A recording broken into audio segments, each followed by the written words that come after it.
Perhaps we need some outside universal threat to make us recognize this common bound. I occasionally think how quickly our differences worldwide would vanish if we were facing an alien threat from outside this world.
Good evening and welcome to Spaced Out Radio tonight. My name is Dave Scott, and we are going to have a great show with you tonight. UFO researcher and news generator on TikTok, Dan Warren from the Fifth Pillar of Emphasis is here on Spaced Out Radio. Is one of my, I think, one of the smartest guys in ufology, and we bringing him here for you tonight. Best part about tonight, we have each and every one of you, as we have Tim Mothman and his goatee in the gold medal position. Race fan with a silver in the studio with a bronze medal. Kitty Caddywhack, JSCO, attorney at large, Michael Morris. Good to see you all. Hi there, Robert Lamoth and Ethanol, Karen and the Woo Train, Frankie B, and Mel WD-40 is here, lubing us up for tonight's show because you always want to go into a show nice and smooth. When the information is rigid, you need Mel to lube things up to make it smooth. Mama Catherine, mwah, I love you, my dear. I hope you're having a wonderful, wonderful night at home tonight. Scrolling on down, Eternity Eternal. Captain K-Rod is here. Captain K-Rod will be signing autographs after the show. Line up to the left of the studio, if you don't mind, to the left of the studio. Kitty Caddywhack. Road Flare. Lee the Bee, how you doing? Hippie Deidre, how's the Birkenstocks tonight? Give us an update. Hillbilly Herb, nice to see you. And, Mama, I'll get that question to Dan in the next hour for you. Little Cam on YouTube, getting ready for Dan. He bench pressed 842 pounds 76 times in 18 minutes. Guy was moving tonight. He had to get ready for this show. Major Lee, how you doing? Little Timmy James, how you doing, buddy? Jeremy Jones is back. Jeremy Jones will be signing autographs after the show as well. Line up to the right of the studio, if you don't mind, to the right of the studio. Number 27 in your program, starting at left wing from Stockholm, Sweden, Lars Jansson. There he is. Thomas Rock, Digger Dog, good to see you both. As we continue on with the roll call, Operation Shutdown, Millennium, my man, nice to see you. Monica, thank you for coming on in. Hi there, Skip. What's happening? Glenn John McEnroe, the pride of Wimbledon. Al Garay over on Twitch. He ran 46 laps in record time, 7 minutes, 48 seconds to get his legs ready for tonight's show. Cielo, good to see you. Mufon J, how you doing, man? Good to see you. And Nina Williams, Tucson Mufon, how you doing? Continuing on with our roll call, there's Dragonfly, Stu, Effin, Gerson. How you doing, buddy? Good to see you. Paula Fost, Andy East Coast, welcome to SOR Chat. So we continue on with roll call here tonight. Where are we here? Necessary Dialogue, Pam Harris. Oobed Joe's Main, you've got aliens. Yeah, you do. Super Crazy, nice to see you. And Luscious Jules, nice to have you here.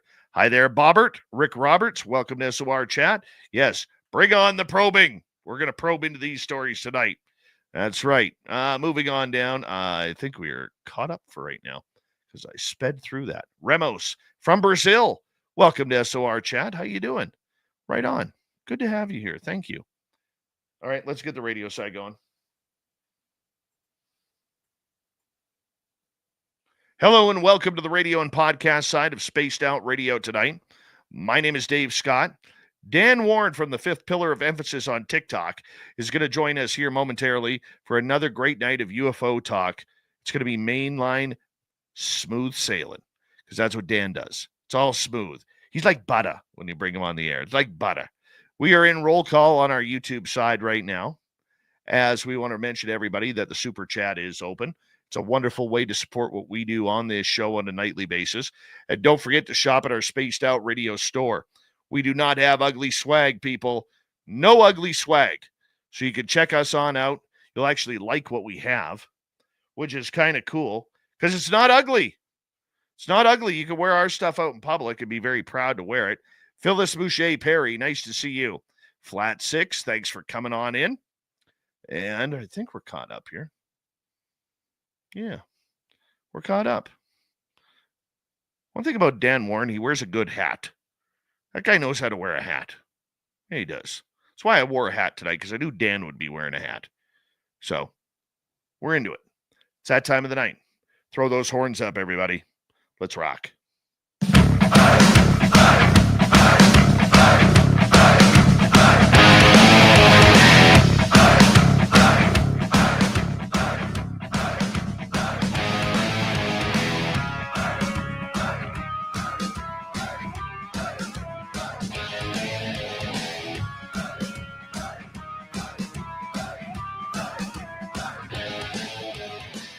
Mountains of central British Columbia to you listening around the world. This, my friends, is Spaced Out Radio. I am your host, Dave Scott, sitting in the captain's chair of SOR headquarters. We welcome you to tonight's show on our terrestrial affiliates around North America, digitally on every major podcast network. Our website, spacedoutradio.com. We have a plethora of features for you. Rock out the Bumblefoot, read the Newswire, check out our slang as well. You can follow us on X at Spaced Out Radio, Instagram at Spaced Out Radio Show, and on Patreon in the Space Travelers Club. Tonight's show is brought to you by Chive Charities. Help make the world 10% happier by visiting Chive Charities today. You can find them on our website.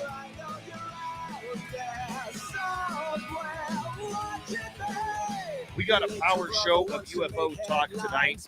Dan Warren from the amazingly popular TikTok channel Fifth Pillar of Emphasis is here to talk UFOs here in just a little bit time.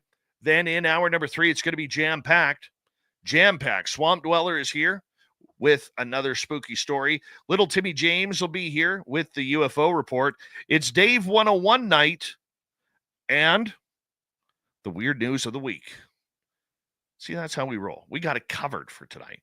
All right. One of my favorite people in ufology is coming up here right now. If you've never heard Dan Warren speak on this topic, you're about to absolutely learn something. Dan has hundreds of thousands of followers on his TikTok channel, Fifth Pillar of Emphasis, where he presents literally daily news updates when he can on what's happening around the world in the UFO story. Dan has become a solid, recognized voice for a reason, using an unabashed and unbiased reporting system to help everyone understand the news of the UFOs of the day. And the one thing that I really enjoy about Dan is that he calls it down the middle. He's just putting the information out there for people to find it. He doesn't say what side he's on. Is he pro-disclosure? Is he pro this is a government psyop? Is it the fact that aliens aren't here? He doesn't care. Because it's about getting the story out. It's about getting the news out and educating people that this topic is very real. So let's bring Dan on right now. Dan Warren, it's been a while since we had you on Spaced Out Radio. It is so good to have you back. How you doing? It's very good to be back. Thank you for having me again. After having me 2 or 3 times, I thought you'd be through with me by now, but I'm glad that you reached out and actually invited me back on. I'm just going to tell you, buddy, you are stuck with us. Stuck. It's good to have good company. Well, I appreciate that. Dan, you are so different in the UFO world. You are somebody who doesn't really emphasize a side on whether you're pro or con UFO, pro or con UAP. You just put the news out there and allow people to do it themselves. When so many people in the UFO community are trying to push agendas, trying to take sides, bash people who have differing opinions, how have you been able to stay consistent with your TikTok channel, Fifth Pillar of Emphasis? Because I acknowledge that I'm flawed as a human being, that my judgment is not going to be 100% accurate all the time. I'm going to get things wrong. I, I'm not a video analyst. I am never going to say that a video that I've seen is credible because I don't have that in my background. I'm not a ufologist by education and profession. I'm an engineer. So I'm trying to just take my engineering principles and apply them to this topic, which is make your assumptions known, and then you go forward and try to solve the problem that's in front of you with the information that you have at hand. Well, I'm not going to make any information up because that's a flaw in the process. So I just try to present the information that I have, that I'm referencing, to kind of understand what's going on. I'm not trying to explain it. I'm trying to understand it. And if someone is telling you they know what it is, that's exactly the type of person that makes me cautious of them. I back away from people that think that they know it all. It's something that I don't think any of us have figured out yet. And there's a lot of voices that agree with me in that statement. So I don't know why I would feel like I'm the guy that figured it out. I'm not. There's been greater minds than me working on this for 70 plus years. So I'm just trying to do my part to contribute to it. And my part is contributing in a way that I think is the easiest way to absorb the information and hopefully is going to benefit the greatest amount of people. I'm not trying to compete for who got this right, who can dig the deepest in the topics. I'm trying to bring more voices in. I'm trying to put more eyes on the problem so we can have other problem solvers contribute to this conversation and to make it a team lift instead of just me. For people who may be listening to you for the first time, and maybe they're not on TikTok, or maybe they just are getting into the UFO subject, let's learn a bit about you. How did you get started about this? How did it come around for you that this became a very large topic of interest? I've been asked this question so many times. It has made me do a lot of self-reflecting on what got me into the UFO topic, because the more you think about where was my starting point, where was my point of origin, the further back you can go. Where it really boils down to me is when I was in single digits years old, I had a hard time falling asleep. I was a borderline insomniac. My mom would have to throw her leg on me when I was like 2 or 3 years old to hold me still long enough for me to actually fall asleep as a child. So what did I do in my time while I was staring at the ceiling in my bedroom as a young child? I would think about things. And the most terrifying and fascinating thing that I ever could think about was the concept of infinity, because it makes you start realizing, well, we're only a small piece of a much larger puzzle. Time is infinite. Space is, I'm assuming, infinite. I haven't seen the end of it yet, so I got to assume it is. And then it made me start saying, well, there can't be that much space, that much time, and there not be something besides us. So that is what I think my origins point was for getting interested in this topic, and all other, I'll call them paranormal topics, where it just, there's got to be more than what we're experiencing with our eyes, ears, taste buds, and hands. Like there's more to it that we're missing out on. I feel like we'd be egocentric to think this is all there is in the universe. So that is where I started to think, well, could it be that there's other planets out there similar to us and we're interacting with them? And that's what got me to start thinking about the UFO topic. And it just kind of snowballed from there. It's my favorite type of movie are disaster movies and UFO movies. And when it's a disaster movie that's the about UFOs, it's the top of the top. So just those things. And then, of course, 2017 came around, and that's when I started getting to the point where I was more vocal about being interested in this topic.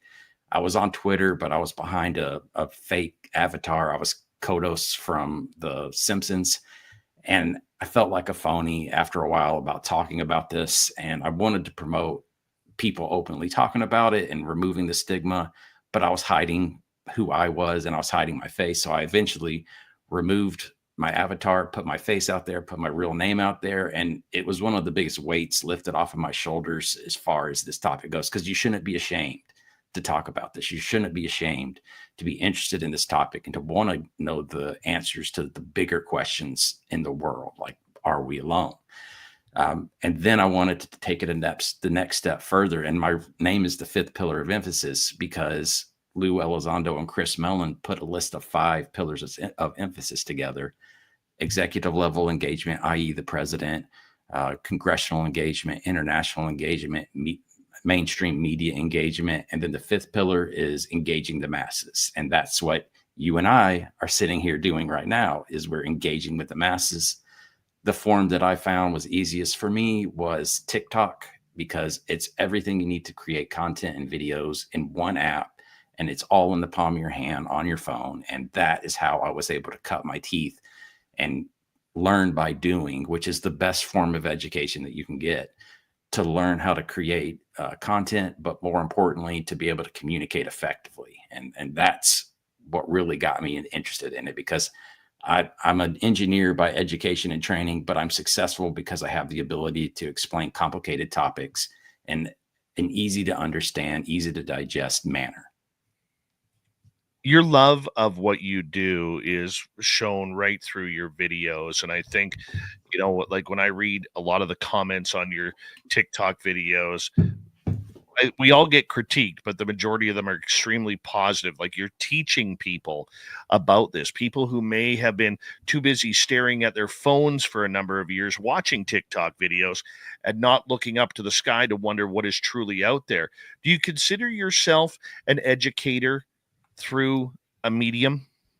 I would say yes, but I don't wear that as a badge or anything. I think I am, but I benefit from it, because everyone knows it's one thing to understand a subject, but it is a totally different level of, you have to dig deeper and understand more deeply if you try to turn around and teach someone.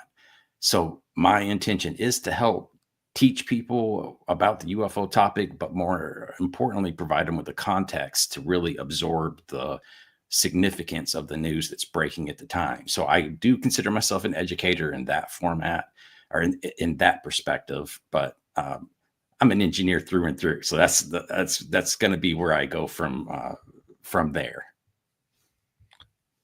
You're a father too. And, I often wonder with my son, who is 11 years old, when he gets older and his friends start to wonder about their dad, who's a weirdo talking on a radio show about aliens and ghosts and Bigfoot, and we live in an extremely small town, word travels quickly. Do you worry about your kids, coming home saying, Daddy, somebody at school said UFOs aren't real, or ghosts aren't real, or whatever? Do you worry about that little bit of fatherly stigma? So I'm not running an OnlyFans site, so I don't feel like I have to worry too much about my kids coming home embarrassed about what I'm doing online, because most of them a lot of their friends already know.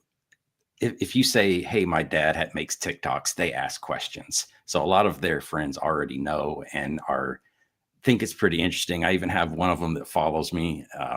Shout out to Clara, I think is her name. But they're fine with it at this point. It's just kind of something that's been part of their, I don't want to say upbringing, because it hasn't been that long, but they've known I've had this interest. They've known I've talked about it, and it's not a shock to them. Their friends think it's interesting. Of course, they're going to hate the fact that their friends know anything about me whatsoever, but what kid doesn't feel that way about their parents at school? True. I just think, for my son, the kid has already seen a ghost. He's seen a Bigfoot, hasn't seen the UFOs or aliens yet. But, thank God all he thinks about is hockey right now. That's all. Typical Canadian kid, I know. Well, but you also know, sorry for interrupting. Also know that, like, I took my 14-year-old, she was 13 at the time, to the congressional hearings where David Grush spoke. So We went to Washington and waited in line and got to meet all these UFO folks. And it was, I had her dressed up just like me in a suit and a tie. And we were kind of like the Men in Black. I had the Sean Kirkpatrick chain. What's the chain that they use for ties? I forget the name of that. But we dressed up just alike, and George Knapp and Jeremy Corbell spotted us, came over, said hi to us, and everyone was calling her the daughter in black. So I had a good time with her. I've taken my youngest to the outskirts of Oak Ridge National Lab just a few weeks ago, and we had a stakeout, and we were looking for drones to see if there was any drones flying overhead. But it was a good time just to spend with my kid, because we got to drive out there. We got to eat dinner together. We got to watch a movie while we were doing it together. It was just a good time. So I'm trying to involve them and make it fun for them as well. Love it. Are they into it?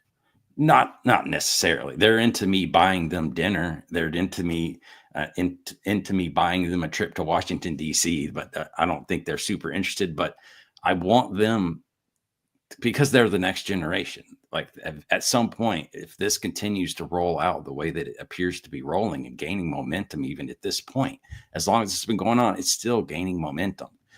I think at some point they'll be able to reflect back and say, those were pretty important moments in history that my dad was witnessing and participating in, and I got to tag along for it.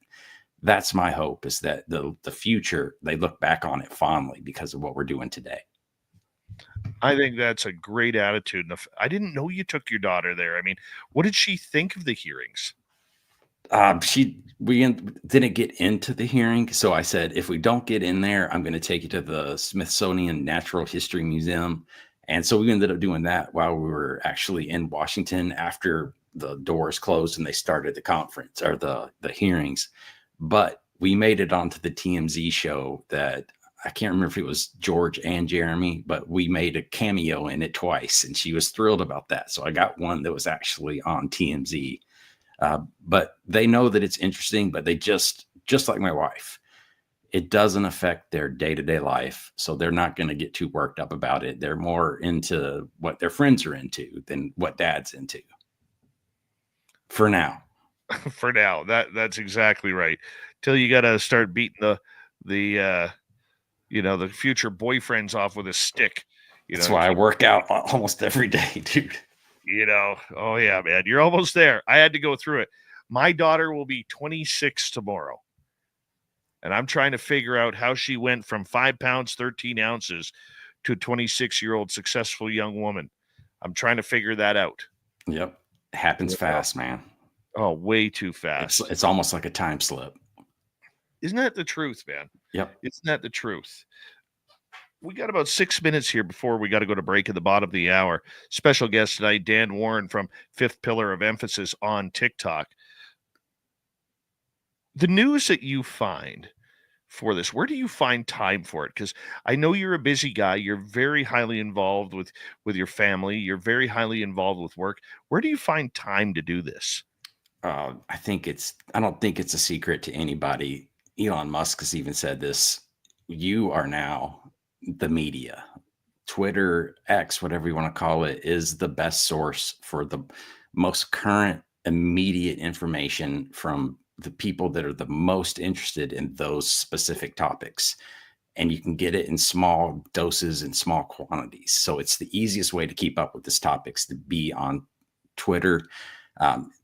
It's just great. So that's definitely the pipeline, the main vein for UFO information, is if you are on X. That's the main source that I get it. But when I say that, there's usually digging that is involved. So they give you leads. So that's how I would describe it. Twitter is a great place for leads, but you don't get the real information until you start digging into where the leads take you. So then you go all over the internet and find things. I've started buying a bunch of the older books because there's a lot of information that has been, I don't want to say lost and forgotten. You just have to dust it off, clean it off, and apply it properly. So there's books all over my house, including comic books. I don't know if you know this, but Golden Key made I'll call it detailed UFO comic books back in the early 70s, I believe. And I have a few of them. and they're legit. Like, they discuss about the Washington flyovers in 52, and it's pretty much in line with everything that you've heard in all the TV shows. They cover the 1964 Lonnie Zamora UFO. What's the place? Lonnie Zamora is the Socorro, Mexico, New Mexico sighting. So there's all kinds of details that you can find in pop culture in the past.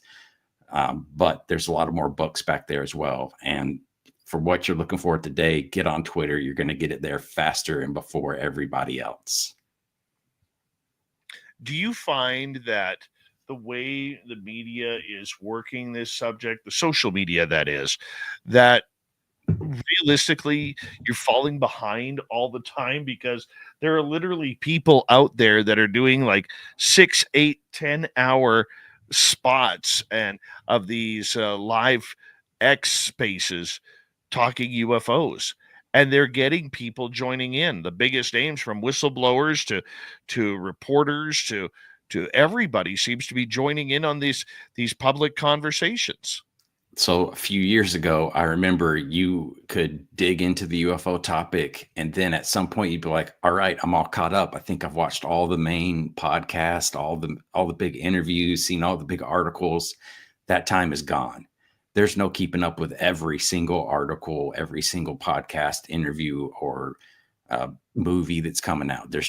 We're drinking from a fire hose right now, and it is difficult, and it's causing me to have a little bit of paralysis through analysis, because it's hard for me to make a video and I'm like, well, I know that there's more information coming, because I want to make sure that the script that I write for my videos is conclusive and as it can be. But when the news is moving so fast, it's hard to say, well, now's the time that this is over and I can finish making this video about it and put it in front of other people's eyes. So yes, it is very difficult to keep up with the speed at which information is coming out. Tell me about it. Like, I watched, and this isn't a shot at James Fox. I like James Fox. Okay. But I watched his latest movie, The Program. And this was 3 years of the making. And I'm watching it and I'm like, this thing's now officially an encyclopedia. It's not even up to date. There's nothing up to date here on anything. And as great as the movie was, I found it like a rehash of events of what was going on and, everything about it. And I'm like, this is moving so fast. Like, there is no way somebody who's a movie maker like James Fox or any other documentarian can even keep up these days. It's impossible. Yeah. So there's a term that's used in a lot of businesses, but I know it from the engineering world, is if it's printed, it's obsolete. So as soon as you print something out, it's no longer relevant. What we're dealing with is a living document, and it's constantly evolving, constantly shifting. The context around it is always shifting as well. So it's really difficult to keep things current and spit it out in a timely manner to where you're still relevant in the conversation that's occurring at that time. Like, it's hard to hit the sweet spot on the bat these days because of how fast things are going. We got just a minute to go here. Why do you love this? Because it's fun. Like, there's 100% of the reason that I'm here is because this topic is one of the most fun topics that you can encounter. It expands your mind. It lets you ask questions to yourself that get you a better understanding of what you think of the universe, what you think of existence, what you think of who you are and your involvement in this universe. And it's a lot of entertaining thoughts that come along and trying to connect the dots. I'm a natural problem solver. So what I thrive on is solving things, figuring things out. And the UFO topic is just the most bountiful harvest of dots to try to connect. So it's always fascinating to me that you can make these connections. And then you're learning about history of humanity as part of it. You're learning about consciousness. You're learning about all these different things. I know more about how the government works now than I would ever have. Oh, I hear you there, my friend. I hear you there. We're going to get Dan to hold on there for just a moment as we are going to go to break here at the bottom of the hour. Dan Warren from the TikTok channel, Fifth Pillar of Emphasis. will join us when we return on Spaced Out Radio. Stay tuned, everybody. More UFO questions and UFO talk for the next 90 minutes with Dan. We'll be right back.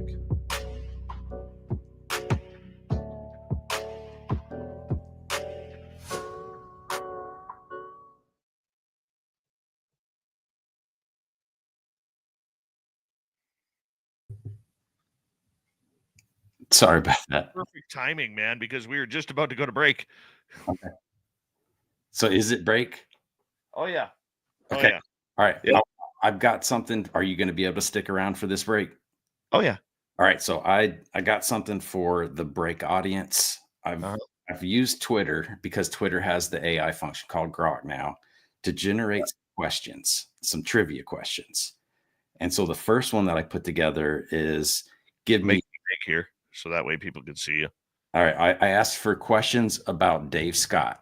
Give me some trivia questions about Dave Scott, the host of Spaced Out Radio. So I want to know in the chat. I'm going to open that up real quick. I want to see some answers to these questions. And then, Dave, I need you to confirm if they're accurate or not. All right. I'll bring myself back up since I'm playing here. So this is AI generated. So what was Dave Scott's profession before he became known for hosting Spaced Out Radio? I'm assuming a lot of people are going to know this one. All right, I'm going to go ahead and let it out. Let the cat out of the bag. They said he was a radio journalist, particularly known for his work in sports journalism. So that's accurate. I know that one's accurate. That is accurate, yes. But you specialized in hockey, if I'm not mistaken, right? Yes. Okay. Which Canadian broadcasting school did Dave Scott graduate from in 1998? Was it 1998, by the way? It was. Okay, good. You're doing your homework, man. Well, no, this is all Grok. This is all Elon's doing. The BCIT, the British Columbia Institute of Technology. Yes, I did. All right. This one's for all the Spaced Out Radio fans. What year did Dave Scott launch Spaced Out Radio? Can anybody put a date to it? This is only 4 buttons you have to click, so I should see some answers in the comments. Dave, do you remember? Ask the question again. What year did Dave Scott launch Spaced Out Radio? November 30th, 2014. That's right, 2014. So you just crossed over the decade mark. Decade mark. Dude. Congratulations. You're double digits, man. This is the one where I'm like, I've never heard this one, so you're gonna have to confirm it for me. What significant personal experience in December 2011 led Dave Scott to delve into the paranormal? I want to know if you know. Oh, I know. Okay. The answer they gave me is an encounter he describes as seeing the angel of death in his mother's eye, which led to his first channeling experience. Very true. It is. I can't believe that this AI is as powerful as it is. It's scary. Yeah, it was one of the scariest things I've ever seen in my life. Was my mother, who's now deceased. Her beautiful blue eyes were jet black, and her pupils were bright white. And I just knew. I don't know how I knew. I just knew, and I got sick to my stomach. And I wanted to bawl my eyes out because I thought my mom was going to die that night. How long was it? How long were her eyes in that state? Real time, 2 seconds. And then she shook her head and her eyes went back to blue. That's weird. About 2 hours later, that's when my partner was into all this spiritual woo bullshit. Pardon my language. And she goes, just sit on the couch. I'm going to light a candle, relax, and concentrate on what you saw. So I started telling her. Next thing I know, I hear this voice in my head, and I'm speaking for this voice, and it's talking out of me about what I saw and why I saw him. That's how it started for me. Wow. Yeah. That's pretty intense. Yeah. It was very intense, man. And yeah. All right, never had that happen before at that point. Yeah. I'm still never seen a UFO, never had a paranormal experience that I'm aware of. We'll talk about that. All right, the next one will get us a little bit more grounded. And I don't think you're even going to get this one right. I'll be honest. It's a very small percentage chance you will. But which broadcasting organization's website features a profile on Dave Scott describing him as both a journalist and a paranormal experiencer? Which radio broadcast? It says which broadcasting organization's website features a profile on Dave Scott describing Saga him. 960. What is it? Saga 960. It's telling me LinkedIn. Do you even have a LinkedIn account? I do have a LinkedIn, yeah. Okay, all right. We're coming back in 5 seconds, so you got to hold that for the next break. Here we go.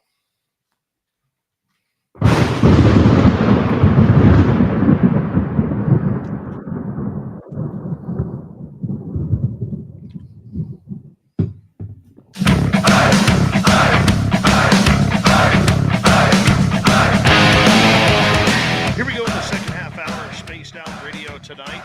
My name is Dave Scott. We're going to bring back our guest, Dan Warren, to talk some UFOs momentarily.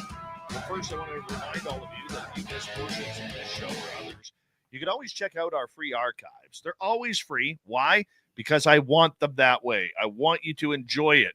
I remember being a poor college student, not being able to afford the archives or the membership. So they're always going to be free. That's on YouTube, any major podcast network. Our website, spacedoutradio.com. We have a plethora of features for you. Rock out to Bumblefoot, read the news wire, check out our swag as well. Follow us on X at Spaced Out Radio, Instagram at Spaced Out Radio Show, and on Patreon in the Space Travelers Club. Dan Warren from the ever-popular TikTok channel, Fifth Pillar of Emphasis, is here tonight to talk all on the updates of UFO news. We're going to get heavily into that momentarily. But Dan, one of the things that I really intrigues me about you is you've never had an experience. You've never seen a UFO. You've never had a paranormal experience. Are you just sitting there waiting diligently for it to happen?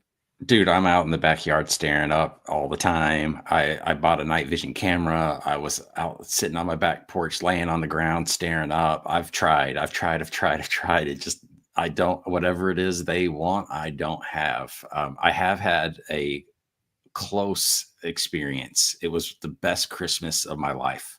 I was at my mother-in-law's, father-in-law's house, and all day long we'd been getting ready for Christmas the next day, and she ended up making potatoes, and she put the pills in the sink after her husband told her not to do that. Well, I had to go underneath the house and disconnect the drain and purge all of the pills out of the drain system to get the sink to flow again. I ended up getting covered in it as part of it. And my wife was going to go out to a friend's house. So I said, I'm just going to stay home because I'm covered in this stuff. It's nasty. I've been working hard all day. I'll just stay here. An hour later, I was sitting on the back porch and I saw an orange globe or orb, I guess, float up and then start going away. And then I saw 2, and then I saw 3. And when I saw 3, I was like, well, that's a common trope in UFO sightings is they come in sets of 3. Well, eventually they started coming closer to us. So I grabbed my mother-in-law and asked her, like, have you ever seen a plane come from that way? Because it's so low. Well, it just kept happening. I ended up getting cameras out and filming it. And she was out there with me. And she is the best sidekick to have during a UFO sighting because she is the exact emotional, like whatever she's thinking, she's speaking. So she was saying like, oh my goodness, is that aliens? Is all that? And it was getting me excited. But I ended up finding out it was Chinese lanterns. So ever since then, I'm assuming that most things that I see in the sky that have that flickering effect have a prosaic explanation, which is Chinese lanterns, which has now been caused me to be labeled as a lantern enthusiast by some people whose videos I try to say like, hey, I think there's a reasonable explanation to this that is Chinese lanterns. It flickers just like it. And people do not like having their bubble bursted, unfortunately. So they don't respond well. What's your ultimate wish? Not to have alien show up in my bedroom. That would be one thing I would wish for. I would like to see a daytime UFO. Flight of the Navigator is what I'm looking for. If I could see one of those, I would love to. And then I'm also a fan of Bigfoot research, but recently it's been Dogman that's been kind of itching my scratch, I guess you'll say, for that kind of thing. So but I would rather see a Bigfoot by far than in that opening scene of your show with the stabilized footage of Patty is always like mind blowing to me. So if I could see a Bigfoot or a nice silvery UFO, I don't want to see a white one. I want to see a silver chrome UFO. That would be it. My goal for this year is to survive 2025 in the wilderness at my spot. I've got a spot that I'm going to be starting to research this year, Dan. I've been there twice with camera crews, my buddy Merle, Samantha Mowat. And last year, we got chased out of the forest. Actually, I'm not going to say chased. I'm going to say escorted out of the forest. It was one of the scariest moments of my life. And we never saw them. We heard them. And when we drove away in our vehicles, they were whistling at us in a real high-pitched whistle. And then at my other Sasquatch spot, they're more curious. They're more detailed. And they sneak up on you, and all of a sudden you'll hear the big thud, thud. You know they're around when you hear thud, thud. And it just sounds like two heavy footsteps on ground. And it's always thud, so for thud. the first one, that's, correct me if I'm wrong, a very common characteristic is that they will pace you and parallel you out of the area. That's happened to us twice in that spot.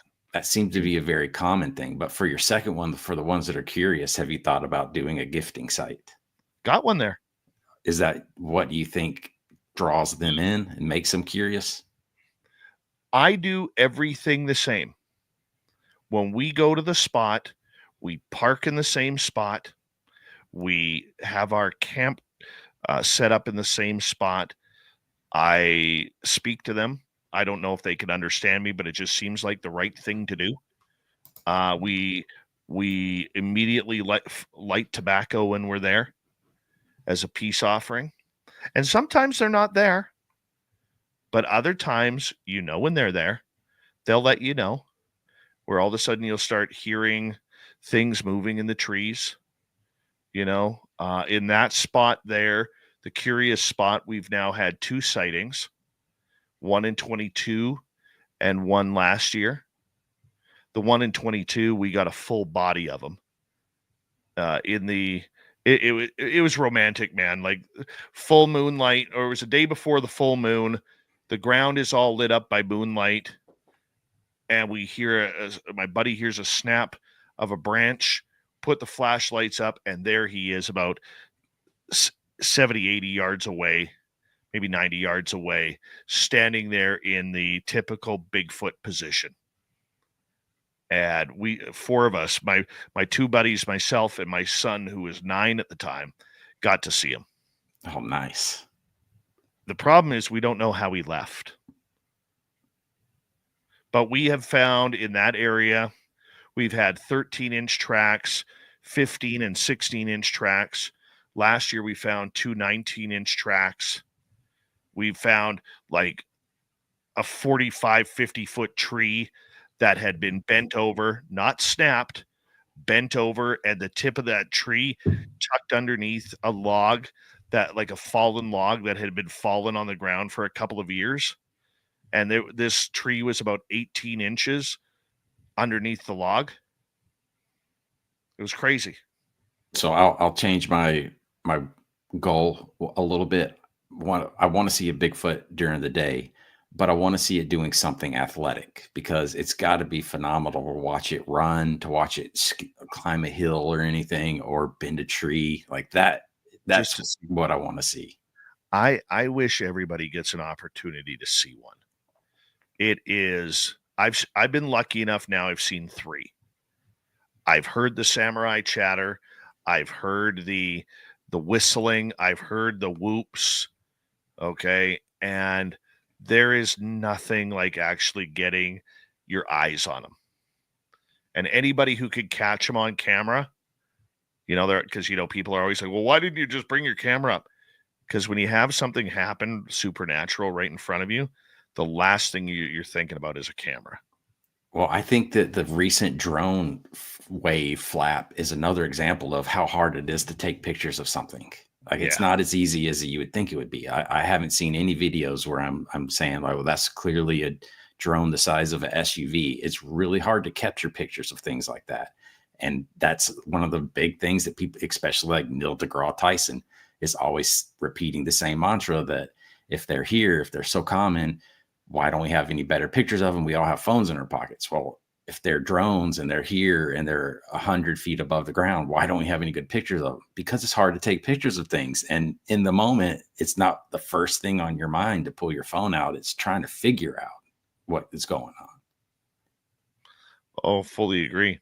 Fully agree. What do you think's going on in the UFO world right now, man? It is so wild out there. It is the wild, wild west of, journalism right now, and interviews and whistleblowers. It's like getting punched in a boxing ring, and you everywhere you turn, you're taking a shot. Well, it's increasing in momentum. I feel like the velocity that we're speeding along right now is remarkable. I've been a UFO guy for my almost whole entire life. I've always thought that there would be a day that came where it's like, okay, they're going to actually reveal it to us. I've never had it actually feel as probable as it feels right now. To bring up some not so good news, the Cybertruck the bomber, with his note that he put out there, I was like, man, is this the beginning of a big shift in our understanding of the UFO phenomenon? Is this when the dam breaks? Is this guy willing to give his life to get this information out to the people? Is that what that was? Like, I had that feeling as that was unfolding before our eyes. But now we're moving on from that to, we have whistleblowers that are coming out. They're supposed to be coming a big News Nation special with a whistleblower named Jake Barker, I think. Barker. Coming out this Saturday at 8:00, and it's going to be firsthand witness of a UFO crash retrieval. So and he's going to be validated by 2 of the people that were working with him. So there's just so many things that are leading to what I'm hoping is a crescendo here soon. It's hard to believe that it's actually here. And it's like the emotions that it kind of pulls out of you as someone that's been so invested in this topic for so long are unexpected. When you guys that are watching this actually get that moment where you're like, it's coming out, it's breathtaking. It feels great, but it's not here yet. But hopefully we get more coming in the not too distant future. In all the news that you've watched, why do you think we need the government thumbs up on this subject for disclosure? Because I don't believe in government disclosure. That's one thing I've learned over the last 3 years, especially. I believe we're in a confirmation movement. But why do you think we need the government's acceptance into this?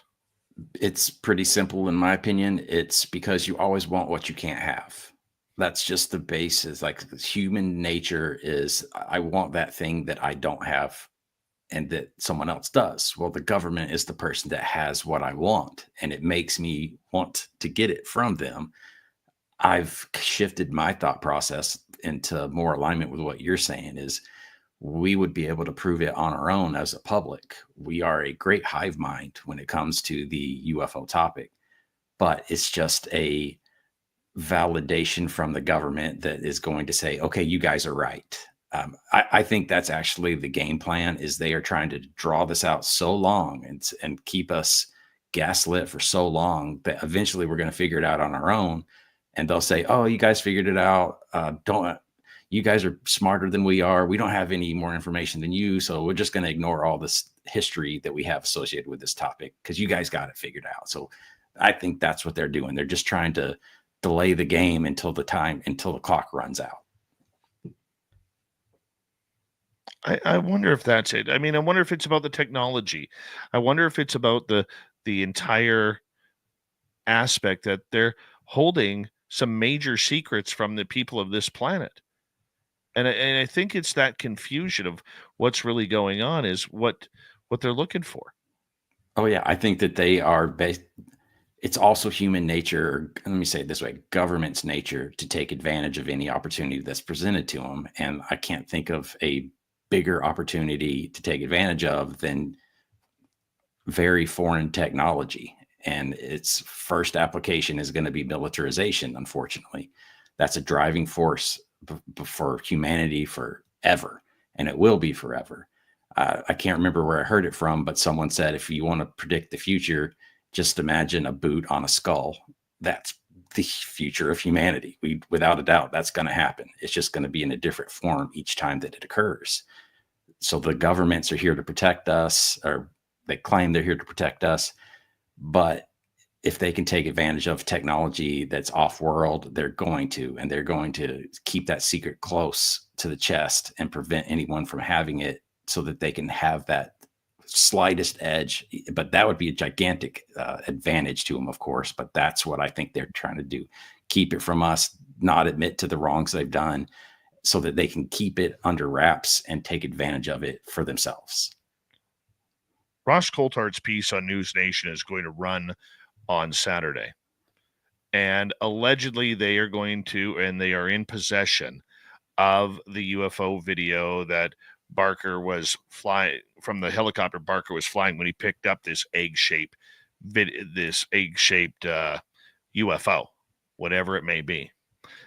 And he was looking at it through night vision goggles in order to see the shape and everything. And one of the things that he was saying was that there was no propulsion system, no nothing. And that's why he says that he believes it's some sort of off-world technology.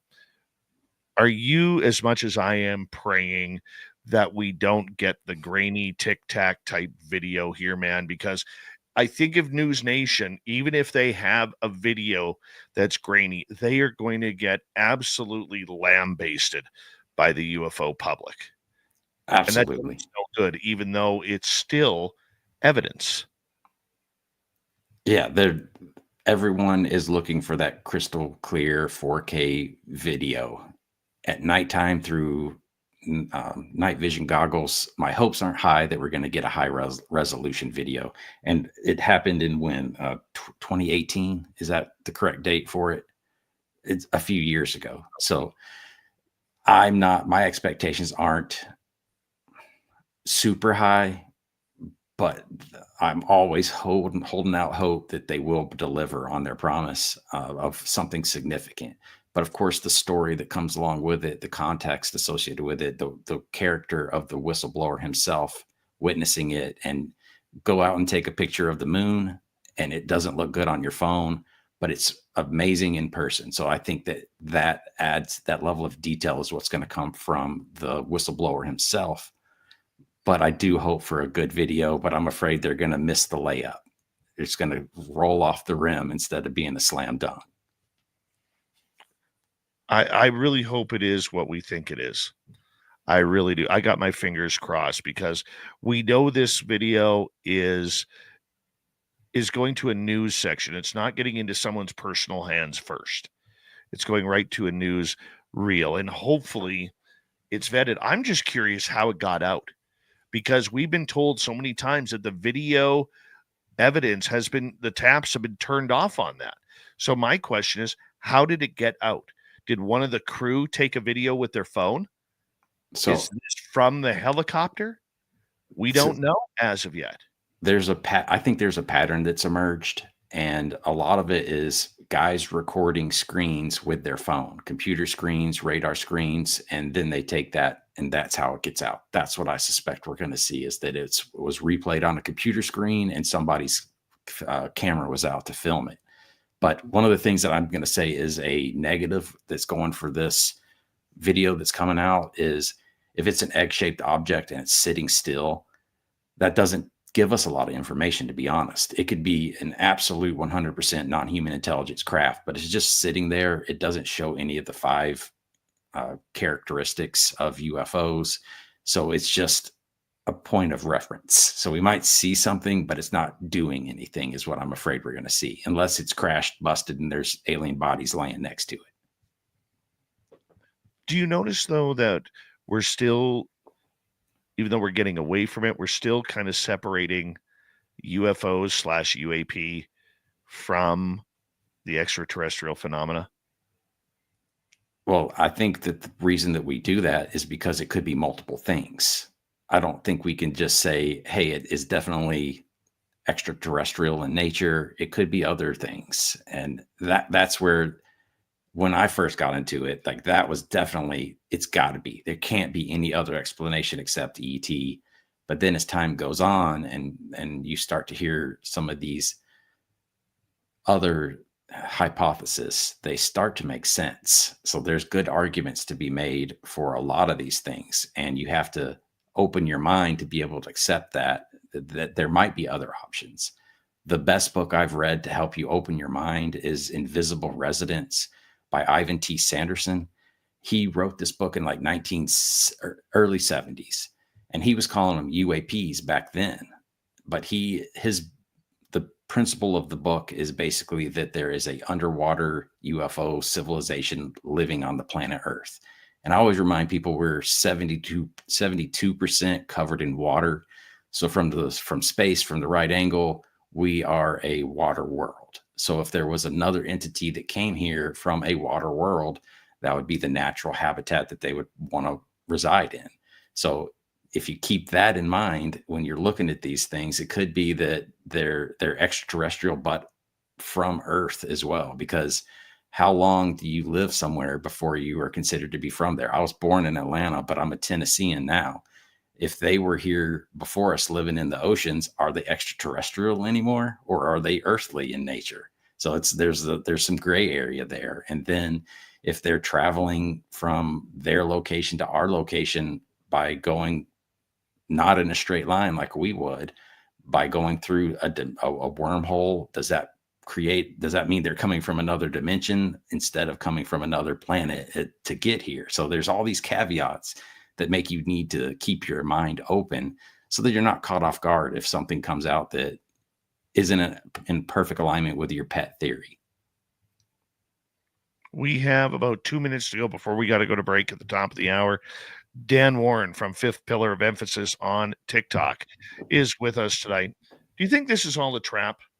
Do you think that we're being played in this whole subject, whether it's by the government agencies, whether it's by the government itself, whether it's by wherever these UFOs are coming from? I don't think we're being played by the people that are pushing for disclosure in the current moment. It's hard for me to believe that they're a government psyop coming out to stop people from being interested in the UFO topic, because it has done nothing but create more interest in the UFO topic. So if it's a psyop, it's the biggest backfire in psyop history, I feel like. Do I think the others are playing with us? Yeah, I think we might be, in a sense, a source of amusement, possibly, for something along those lines, that they're kind of doing a experiment on us.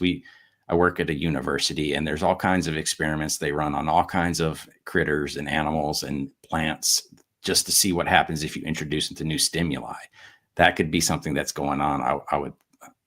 I would think, before I believe that we're all being psyoped by the government to not be interested in this by being interested in this topic.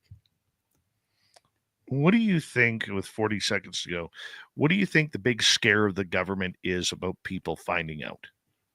I don't think it's people they're worried about finding out about the UFO topic. I think it's that they don't want to show their hand on where they are with reverse engineering the UFOs that they've rumored to collect. They want the military advantage. They don't want to give that up to anyone. If they can't tell, you can't tell your friends without telling your enemies.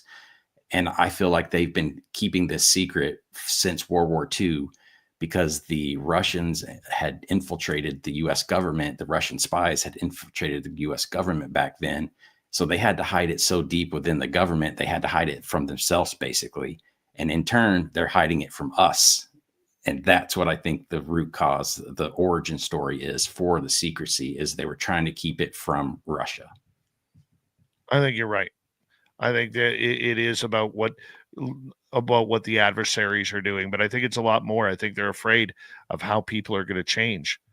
You can control the masses if you control the information, and that's what it comes down to. Dan Warren from Fifth Pillar of Emphasis. We got hour number 2, talking UFOs with Dan Spaced Out.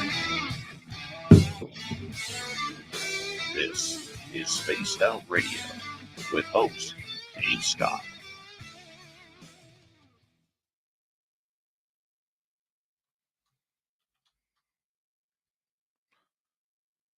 All right, Danny, we're clear.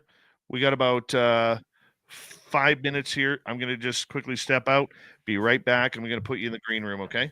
Okay. Be right back, everybody. Hi there, Joseph Yanni. How are you?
All right, I am back. Let's bring Dan back in. Hey, buddy. Hey, man. All right. Who else did I miss here? Melissa Kronwetter, how you doing? UFOs, not drones. How you doing? And Jorgen Johansson, how you doing?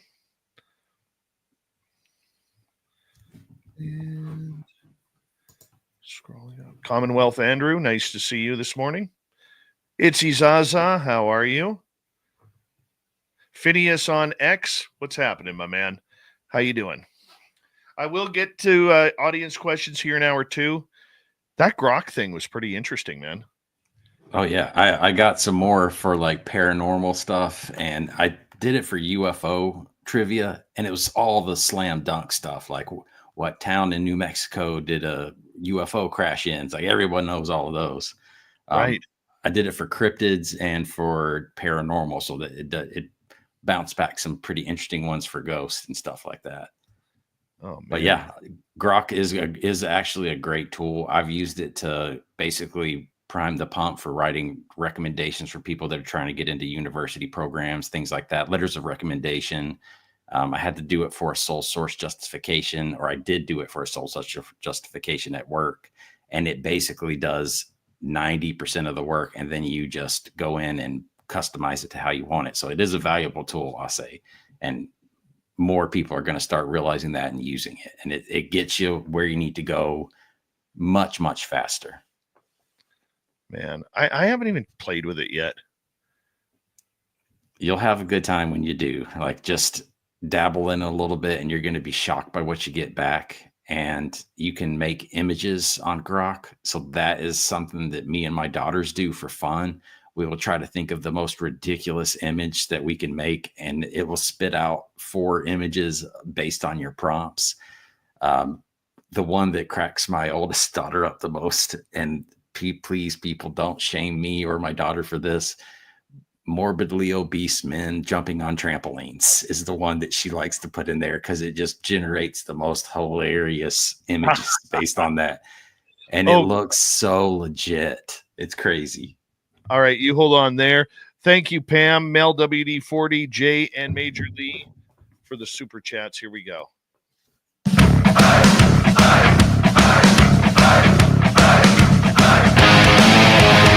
Here we go with the second hour of Spaced Out Radio tonight. Good to have you with us.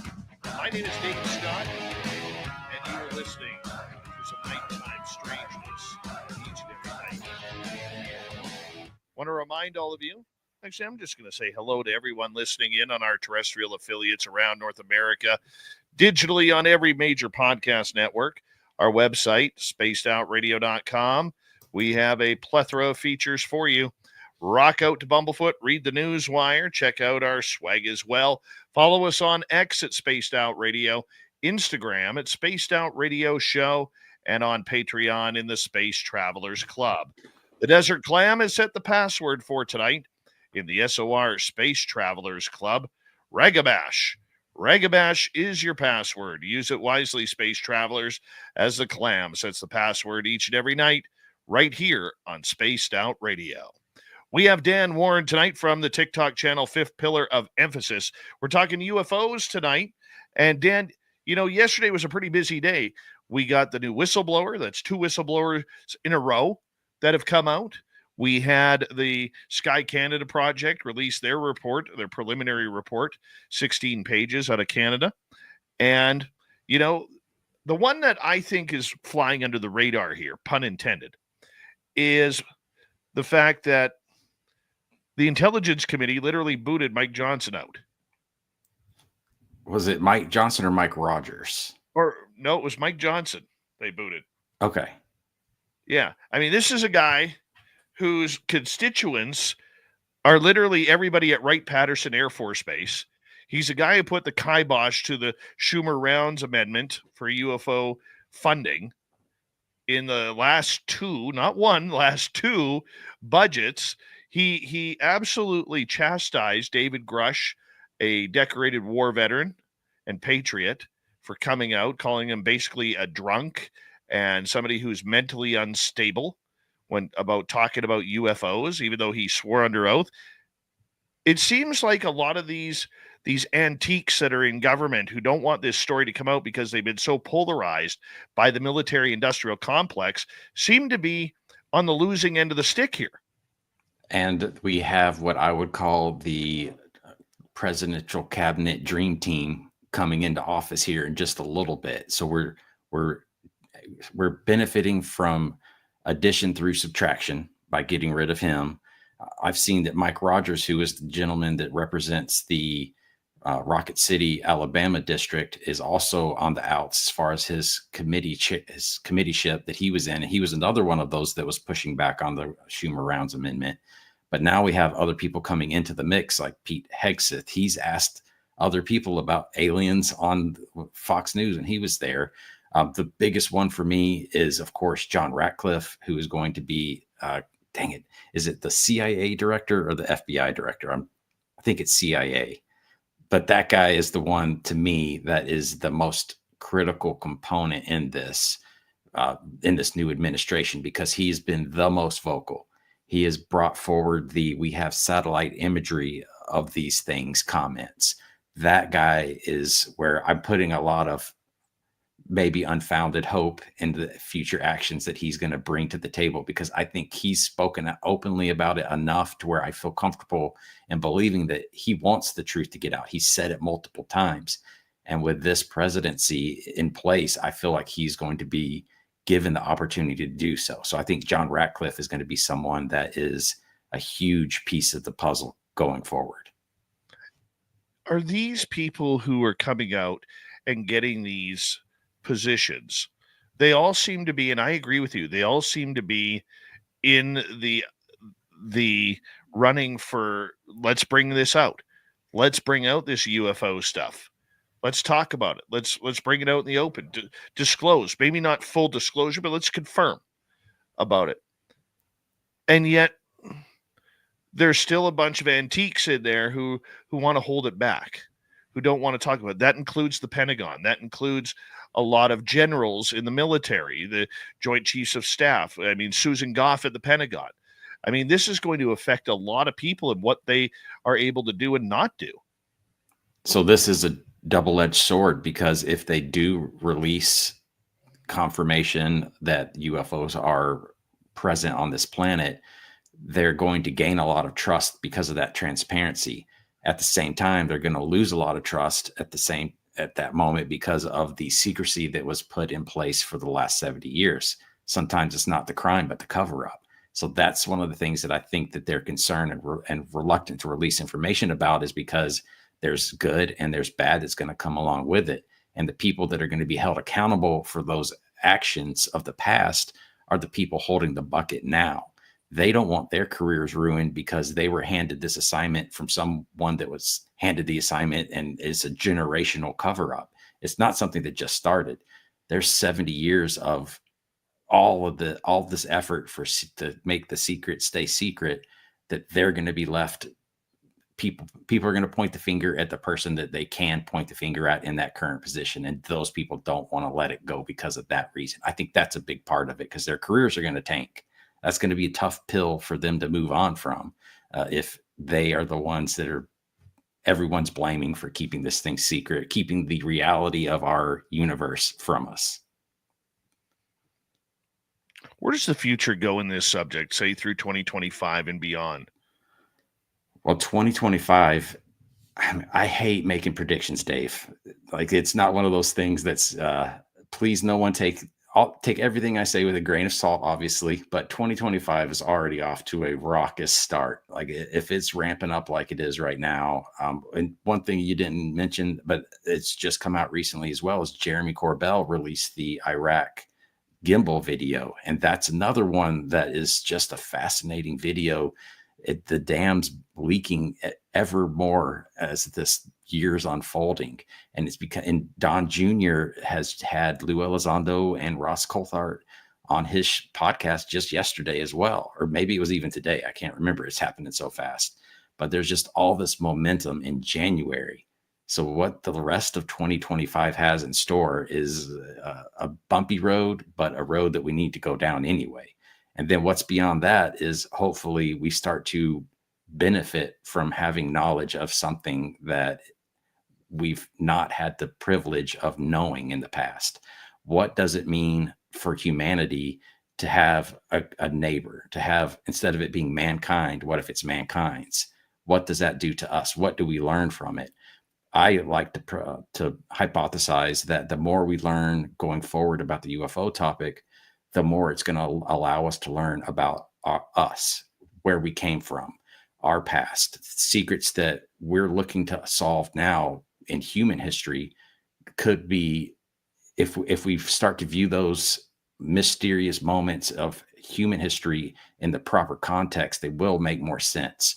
And if we did get some help from someone else, that's going to change the way that we look at the communication that our forefathers have tried to pass along through generations, through carvings, through amazing megalithic structures, through paintings that you find on cave walls, through paintings that you see in the Renaissance period. Like if these things, if it's acknowledged that we have company, we're going to start seeing evidence of that when we look at the historical record.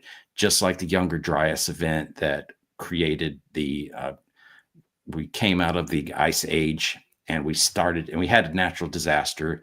There's evidence that was left behind, and we're starting to realize what it is, and it's changing the way that we look at our history. So it's a big benefit to humanity to know what's coming so that we can learn where we came from, is what I'm hoping for. It could open up a Molotov cocktail of human history. Everything from the pyramids to potentially that, like many theoretical physicists believe that Mars was once colonized. I mean, there are so many questions that could be answered by all of this that it's actually a little scary and intimidating to even think about it if you go down that rabbit hole. You can think about it that way, or you can think about it as, well, we're not alone. We have company. We have extended family that cares about us. To me, that's one of the things that I hope comes from this, is we're no longer looking at ourselves as Canadians and Americans. We're looking at ourselves as earthlings that have cousins elsewhere in the universe that maybe we get to visit at some point. Maybe they come and visit us, but it's all part of a much larger family. Our family tree expands, and I don't see any negatives in that for myself. I know it's going to shock a lot of people, but I don't think it's going to bother me too much. I think it's going to give me a comforting feeling. I'm not sure how I feel about it yet. I think I'm more concerned about the reaction of people. Okay, whether we're kind of in a hamlet here in North America where, yes, we have freedom of speech, freedom of religion, freedom of anything we want to do. So we think the majority of this planet still prays to a deity. And a lot of those deities and biblical text state that anything that comes from the sky is demonic. It's evil. It's here to, ruin mankind and humanity. And it scares me to think what would happen if all of a sudden they did come out and say, we are not alone. I wonder about people who are depressed and anxious. How are they going to react thinking that the aliens are here? Or what's it going to do to the economy? What's it going to do? Are people going to hoard toilet paper again and hand sanitizer because of it? Like, I really don't know. And I think that's a major concern. And I've talked to people about this, including Lou Elizondo about this. And he said there is a real concern about what's going to happen to the people of this planet. How will they react? Because it's going to change the entire paradigm. We're in religion, and like you said, the economy especially. I think the economy will get flipped on its head because of the fact that transportation will be completely changed. The availability of materials and the energy is going to change the way that we govern ourselves, the way that our economies run.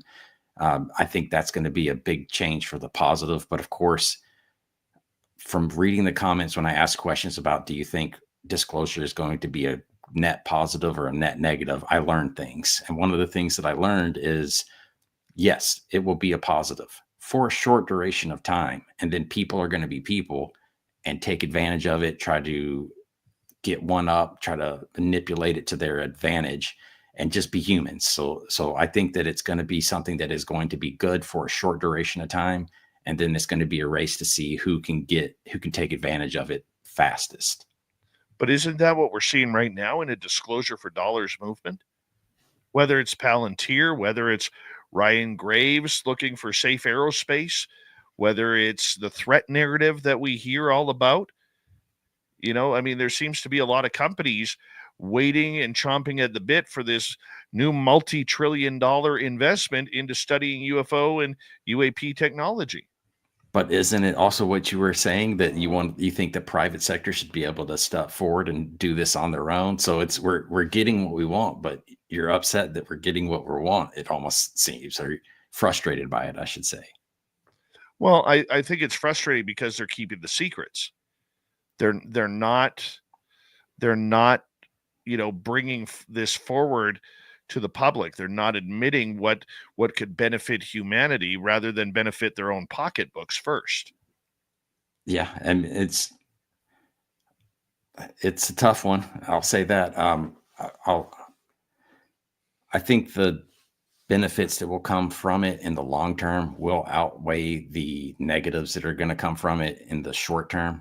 The turmoil that hits is going to be significant. I don't think it's going to be as significant as it was back in the War of the Worlds time frame.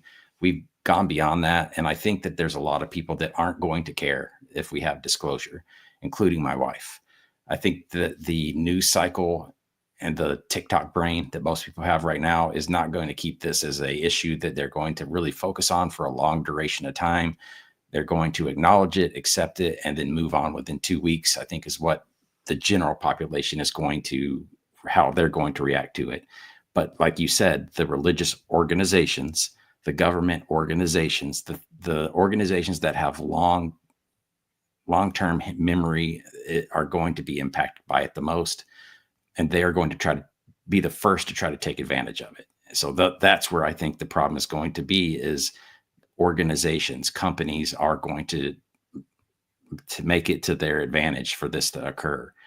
But like you said, I'm also frustrated that we're not getting more information from these people that are so out there in the forefront, but they can't tell us everything. They can't show us everything that they know. It is very, very frustrating.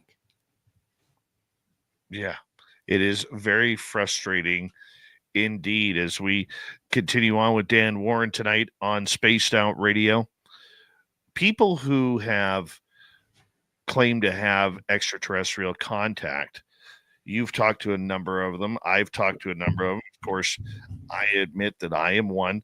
Where do you see those people coming into play here? Because we're so focused on the technology. We're so focused on the science. We're so focused on where these things are coming from. So I think after a big round of I told you so's, they're going to start to contribute to our understanding of a different aspect of the phenomenon. What we're seeing as far as the military's involvement in it, the government's involvement, is pretty much all nuts and bolts at this point. The way that this is unraveled is they basically said, hey, there's something out there. And then it was, don't talk about crash retrievals. Well, then we started talking about crash retrievals. At that point, they were saying, don't talk about bodies. Well, then we've started talking about biologics. So it seems like they're doing a slow roll out to get it there. But now I've lost my train of thought. Where did it go? Do you think, though, that the experiencers are finally going to get their day of reckoning? Yes. I think the next is going to be, okay, we need to talk about this consciousness connection. That's the thing that I think the experiencers are going to bring to the table and get the recognition for, that those of us that are nuts and bolts type of people aren't going to be able to bring to the table. And I'll be honest, the telepathy tapes, I don't know if you've listened to those lately.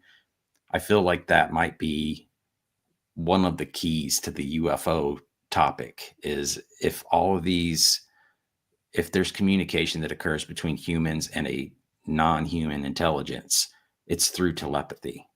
And if we're able to do that, then that's going to be a connection to some type of a consciousness that we don't scientifically have the ability to measure and quantify. We have to rely on firsthand witnesses'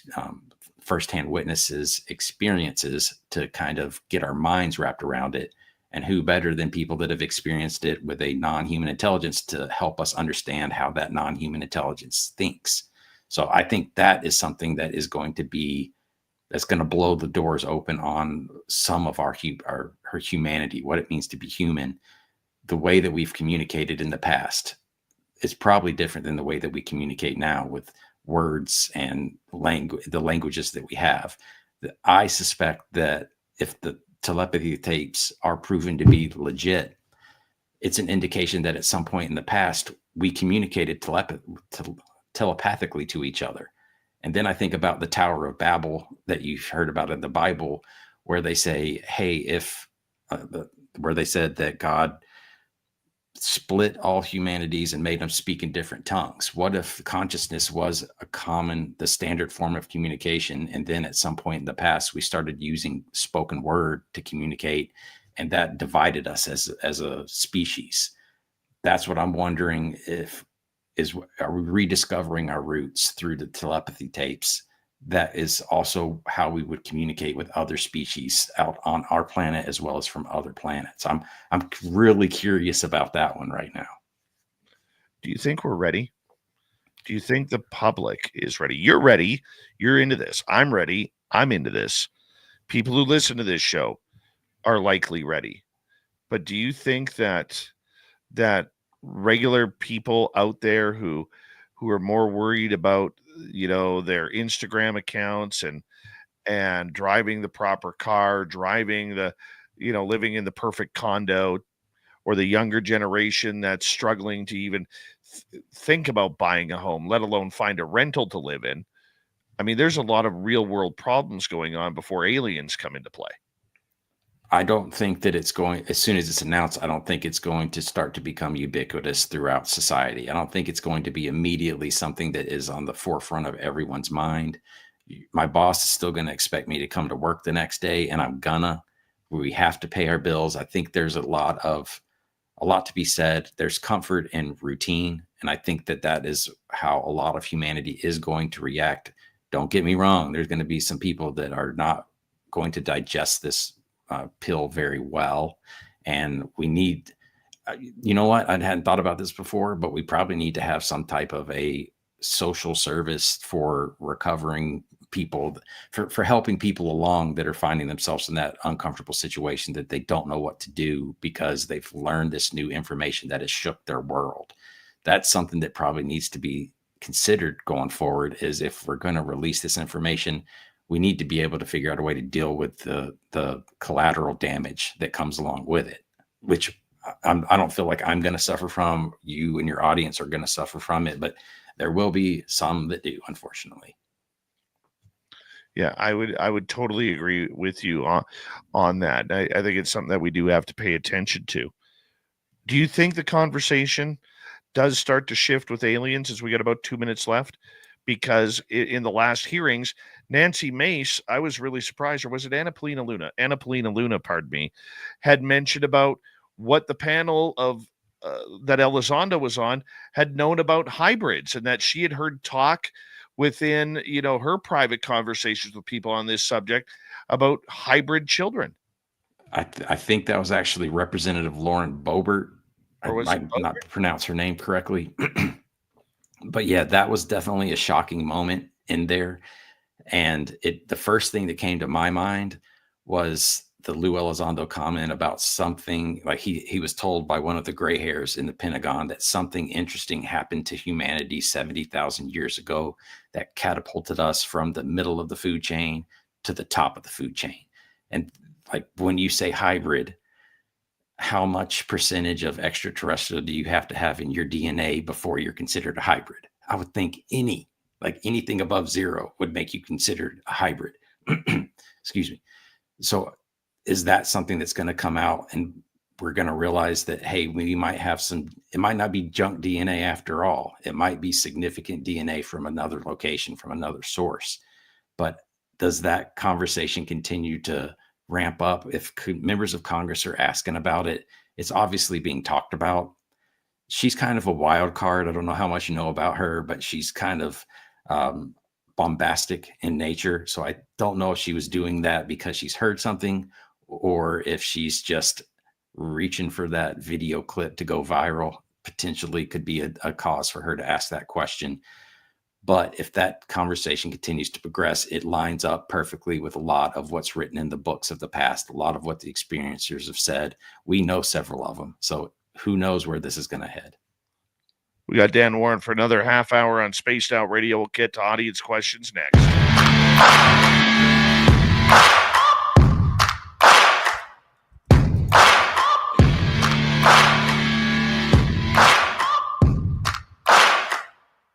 You're listening to Spaced Out Radio with your host, Dave Scott.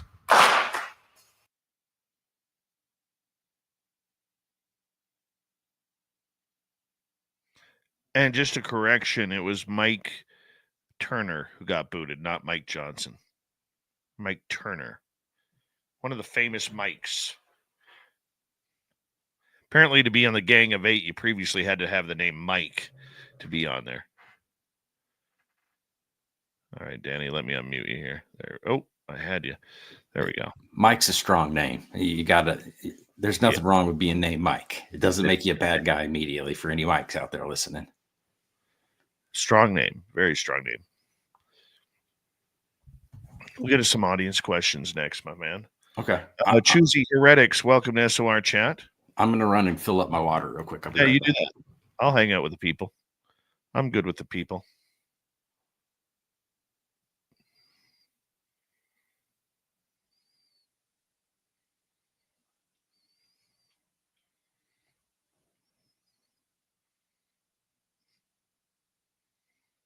Thank you. Phineas says, I really like this show tonight. I really like it. I like it.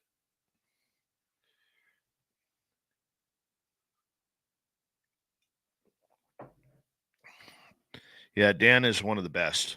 Literally one of the best. And, you know, I get to speak to a lot of these people on the phone and privately. And Dan literally is, I'll say this now that he's not listening. He is literally one of the nicest dudes in this field. And I really respect him for that, because this is a tough field.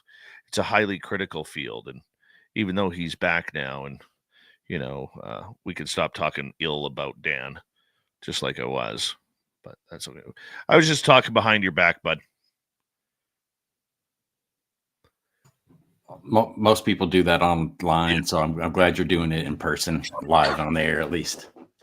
Yeah, well, at least I'm telling you. Red Cap Goblin, welcome to SOR Chat. We'll get to some audience questions next. Yeah, Dan's here. Quiet up, everybody. You know. All right, so I've got a few questions I'm going to throw at the audience real quick, right, so they can have a little bit of entertainment. How long we got? 3 minutes. All right, these are trivia questions about the paranormal activities reported around the world. Sure. In which Scottish castle known for its pink lady ghost have numerous paranormal activities been reported? Pink lady ghosts. I have no idea. These are tough ones, man. Stirling Castle. All right, this one's a little bit closer to home. What is the name of the haunted ship anchored in the San Francisco Bay, known for numerous ghostly sightings? The ship anchored there? Yeah. I think you can stay on it, if I'm not mistaken. Oh, I don't know. The USS Hornet. Oh, yeah, that's right. I'm not going to be able to pronounce one of the names in this, but in what Japanese city is the Aokigahara forest located, known for its eerie silence and reported paranormal activities? This is the suicide forest? I think that's it. I think that's what they're talking about. Oh, it's not Kyoto, is it? It's Tokyo. It is Tokyo. What's the name of the historic hotel in Savannah, Georgia, reputed for its ghostly guests, including a little girl and a Civil War soldier? Ever heard of that one? That's the Marshall House. Wow. Oh, this one I think you might be able to get. In which country is the Monkey Man urban legend involving a creature terrorizing urban areas reported? Where is the Monkey Man from? Got to be Canada. India. Oh, really? Other side of the globe, bud. All right, we're going to go with the U.S. state. So this will get us on our map at least. In which U.S. state is the Stanley Hotel located? Famously known for inspiring The Shining and for its paranormal activities. Isn't that Colorado? You got it. You got it. We'll finish on a win there. Oh yeah. But man, it's like that's another one that was from the AI on Twitter, so you can use it to just throw anything out there. Nice. All right, we got about 30 seconds left. Big thank you tonight to Ozzy Ange, J ×2, Major Lee ×2, Pam, and Mel WD40 for the super chats. Very much appreciate the love. Don't forget you can shop at our Spaced Out Radio store. We do not have ugly swag, people. No ugly swag. You can go check it on out and actually wear stuff that actually looks good. I do. I'm wearing one right now, and it makes me feel good. All right, Dan, 7 seconds. UFO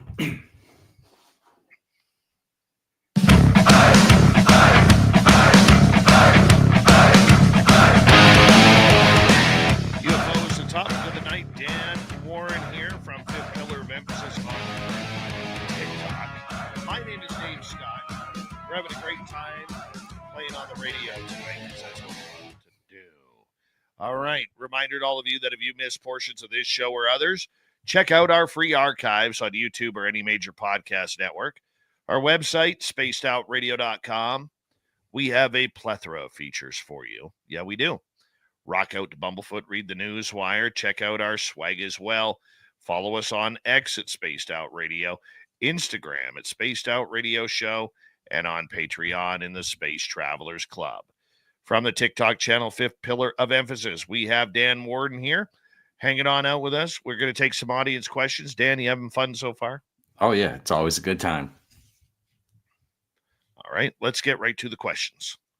Let's start off with Mama Catherine here, who is asking, do you think we're having disclosure this weekend? I don't think it's disclosure, but I think it's going to be an inundation in UFO goodness. I think there's going to be even Stephen Greer, who I have, of course, kind of splits the UFO community. I appreciate what he's done in the past, is even saying that there's going to be whistleblowers, an army of them coming out within 72 hours from yesterday. So that lines up with this weekend. We got Ross Coulthart coming out with his firsthand whistleblower account this weekend as well. Jeremy Corbell is going to be releasing the third episode of his Tubi series this weekend. There's all kinds of good stuff coming at us this weekend, but I don't know if it's disclosure. What do you think about Stephen Greer starting a podcast? Basically saying he has to because all the competition is doing it. Well, he also said that he had to do it because he's like, this is the right time because of all this stuff that's about to come out. And I want people to be able to come to a legitimate source of information, which of course is something that Stephen Greer would say. I'm happy to hear from him more. Once again, I was on his team. I like some of the messaging that he puts forward. But I don't know how one guy can have that much knowledge of everything that ever happened in the UFO topic. It gives it a little bit of a weird taste when he delivers his information, in my opinion. But man, I appreciate what he did early on, especially with the disclosure effort. What do you think about his podcast? I heard parts of it today. He's a guy who I want to like, but for just some reason seems really icky. You know what I'm saying? And I don't disparage anybody who works with him, who have relationships with him or whatever, but I maybe it's because I had a bad experience with him when I tried to get him on this show, and he gave me some parameters of what it takes to do an interview, including asking if he was going to be paid, asking for the questions up front, wanting to know all of my statistics of my audience age and men versus women, all of my statistics before he would even think of coming on. And now I look at him and, when you're that big of a name, you get to pick and choose. But the one thing that I've noticed, not just with Stephen Greer, but with many people in the UFO community, is we're their backbone, we're their paycheck, we're their popularity. And yet they all ostracize the people who are doing it, whether it's Greer, whether it's Tom DeLonge, whether it's David Grush, whether it's many others in this field, and they ostracize the community. That's like being a human and ripping out your spine and still trying to walk straight up. And I disagree with that.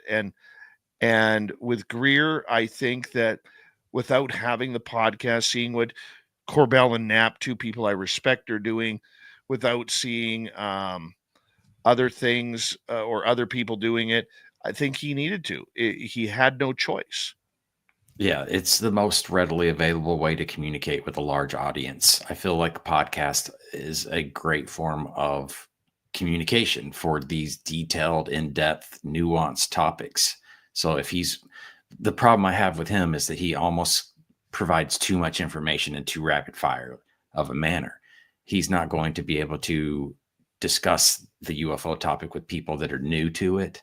He's going to be able to discuss it with people that have been thinking along his lines for the last several years. That's my problem with him, is he comes across as he cannot be wrong. Like he is the source for all truth. But you're also talking about a guy. I mean, if you flip this other switch and you look at the negative side of him, I mean, this is a guy who gripes about the government holding back free energy and free, extensions of life, because humans do get ripped off on life. We're not here long enough, and all of these things that he believes the aliens are going to bring for us. But if you want to go see aliens, it's $3,500 for a weekend. Yeah, that's a tough pill to swallow. People are willing to pay it, bless their hearts. But man, I don't think Chris Bledsoe's charged anybody to go look at orbs around his property. Many people haven't. If you want to come up to my place and go check out, see if we can find a Bigfoot or UFOs, let's go. Do you have any? Are you going to try to see him during the day, or do you just go out and try to see him at night? By the way, the project that I am starting in this one area, I will be there mostly during the day and evening. I don't want to be there at night. I am literally too scared to be there at night. Don't blame you. Even if it's not Bigfoot, there's other things. Nighttime is not a good time to be in an unfamiliar environment. Well, I'm familiar with the environment, and don't kid yourself. We go in with pointy sticks, okay, and they're sharp. They can hurt. But this environment there, Dan, which is probably the size of a football field, if not smaller, it has ghosts there from the plane crash in 1965. It has the Bigfoot surrounding it, and we've had a UFO and alien interaction there. The trifecta. Yeah. And I've put the bug in somebody's ear about this. I can't say who just yet because I'm waiting for a conversation. But this person is very interested in learning more about this space. Well, that's a decent teaser if I've ever heard one. Yeah. Now, I'm not saying it's going to make it to television. I'm doing this for pure selfish reasons because the place is haunting me. It's literally haunting me. And I'm doing this for purely selfish reasons. Am I going to put it on our YouTube channel? Yes. Yes, I am. Am I going to film the hell out of it, even though I've never been a researcher before? Yes, I am. But I'd be lying if I'm not scared. Well, I'll also just tell you this way. Like, one of the reasons I started making videos is because it preserves where I am at this point in my life. And it's something that I can look back on in the future. But more importantly, it's something that if my kids, when I'm gone, want to see me again, They can go see these videos that I created or these podcasts that I was on. Your son will be able to see the time that you went out in the woods to look for Bigfoot, ghosts, and aliens. So it's Agreed. it's a way to keep you in contact with the others that you love as well. And it's basically documenting your experience in life as you're going along and what interests you. So it's a video diary almost is what I consider what we're doing. You got that right. They could see Dad in the happier days. Mm-hmm. That's for sure. All right, let's go to another question. Let's go to super crazy here.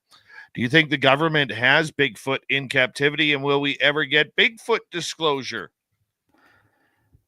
I don't know how big of a cage you have to have or a enclosure you would have to keep a Bigfoot, but I wouldn't think they would be very prone to being captive. So unless they have it strapped to a table and highly drugged up, I don't think they would be able to keep one personally.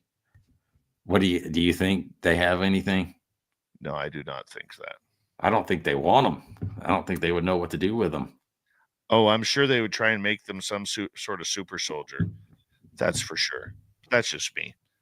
That's just me. But no, I don't think they know what they are yet. And I do believe, and I'll throw the wrench in here. I do believe that, and I know I'm in the minority of thinking because I don't believe they are flesh and blood. They may have flesh and blood, but I don't believe they're a flesh and blood Earth-like creature. I think there's something very special about them. And I think that when everything with the UFOs opens up, we're going to learn a lot more about what creatures like Bigfoot and Dogman are. I really do. I think that's next.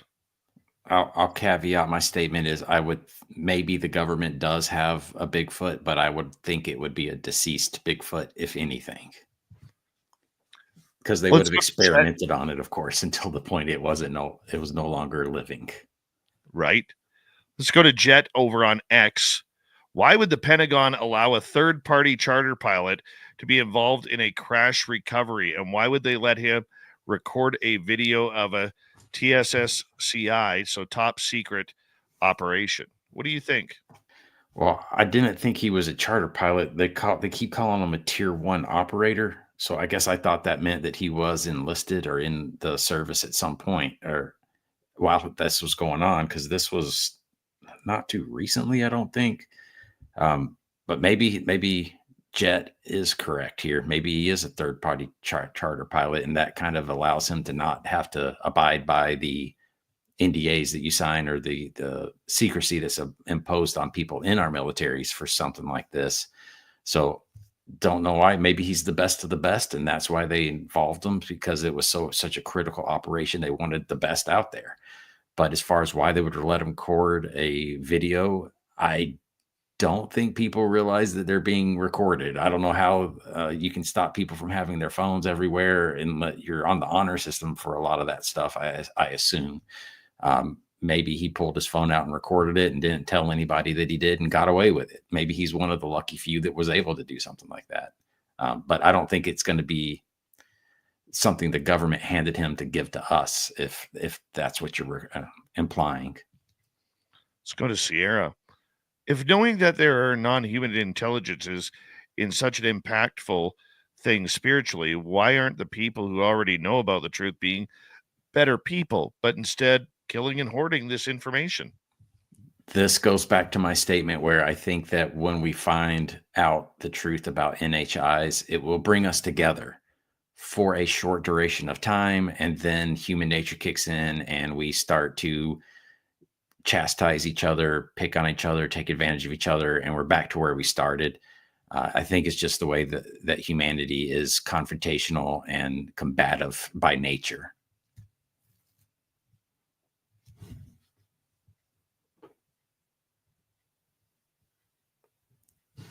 I've lost you. I can't hear you. I agree with you on that money does a very powerful thing. And a lot of these corporations are not so much caring about the people of today as they are about how can they milk this for as much money as they possibly can. Oh, yeah. I believe that. There is a Well, major business about to explode with this technology if they release it. it's going to be a shock to, once again, the transportation system is going to be where I think we're going to see the biggest impact immediately. If you can transport large amounts of materials from a resource dense country like Greenland and bring it back to the United States in a very economical manner, it's going to change the way that we look at the world around us. Everything is going to be so much closer. It's going to be, instead of going for a horse and buggy to cars, from cars to airplanes, from this world we live in now to the UFO technology is going to be a game changer that I hope to see unfold within my lifespan. I'm jealous of my grandmother for being able to witness the space race to the moon. I thought that was probably the most exciting time to be alive, but I feel like the opportunity that we might be able to witness coming forward is going to put that to shame. Like if we find out disclosure occurs, this is a one-off event and we're all sitting on the front row watching it unfold in real time. Generations behind us and generations after us are going to be envious of what we've been able to witness as far as this historical moment. Absolutely. And I think it's going to be great when it comes out. All right. And when it gets there, we're all going to benefit, but it's going to be a rough road to get there to that point. That's for sure.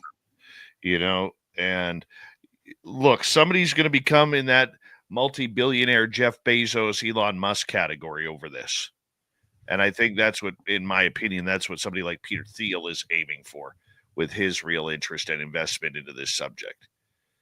That's my opinion.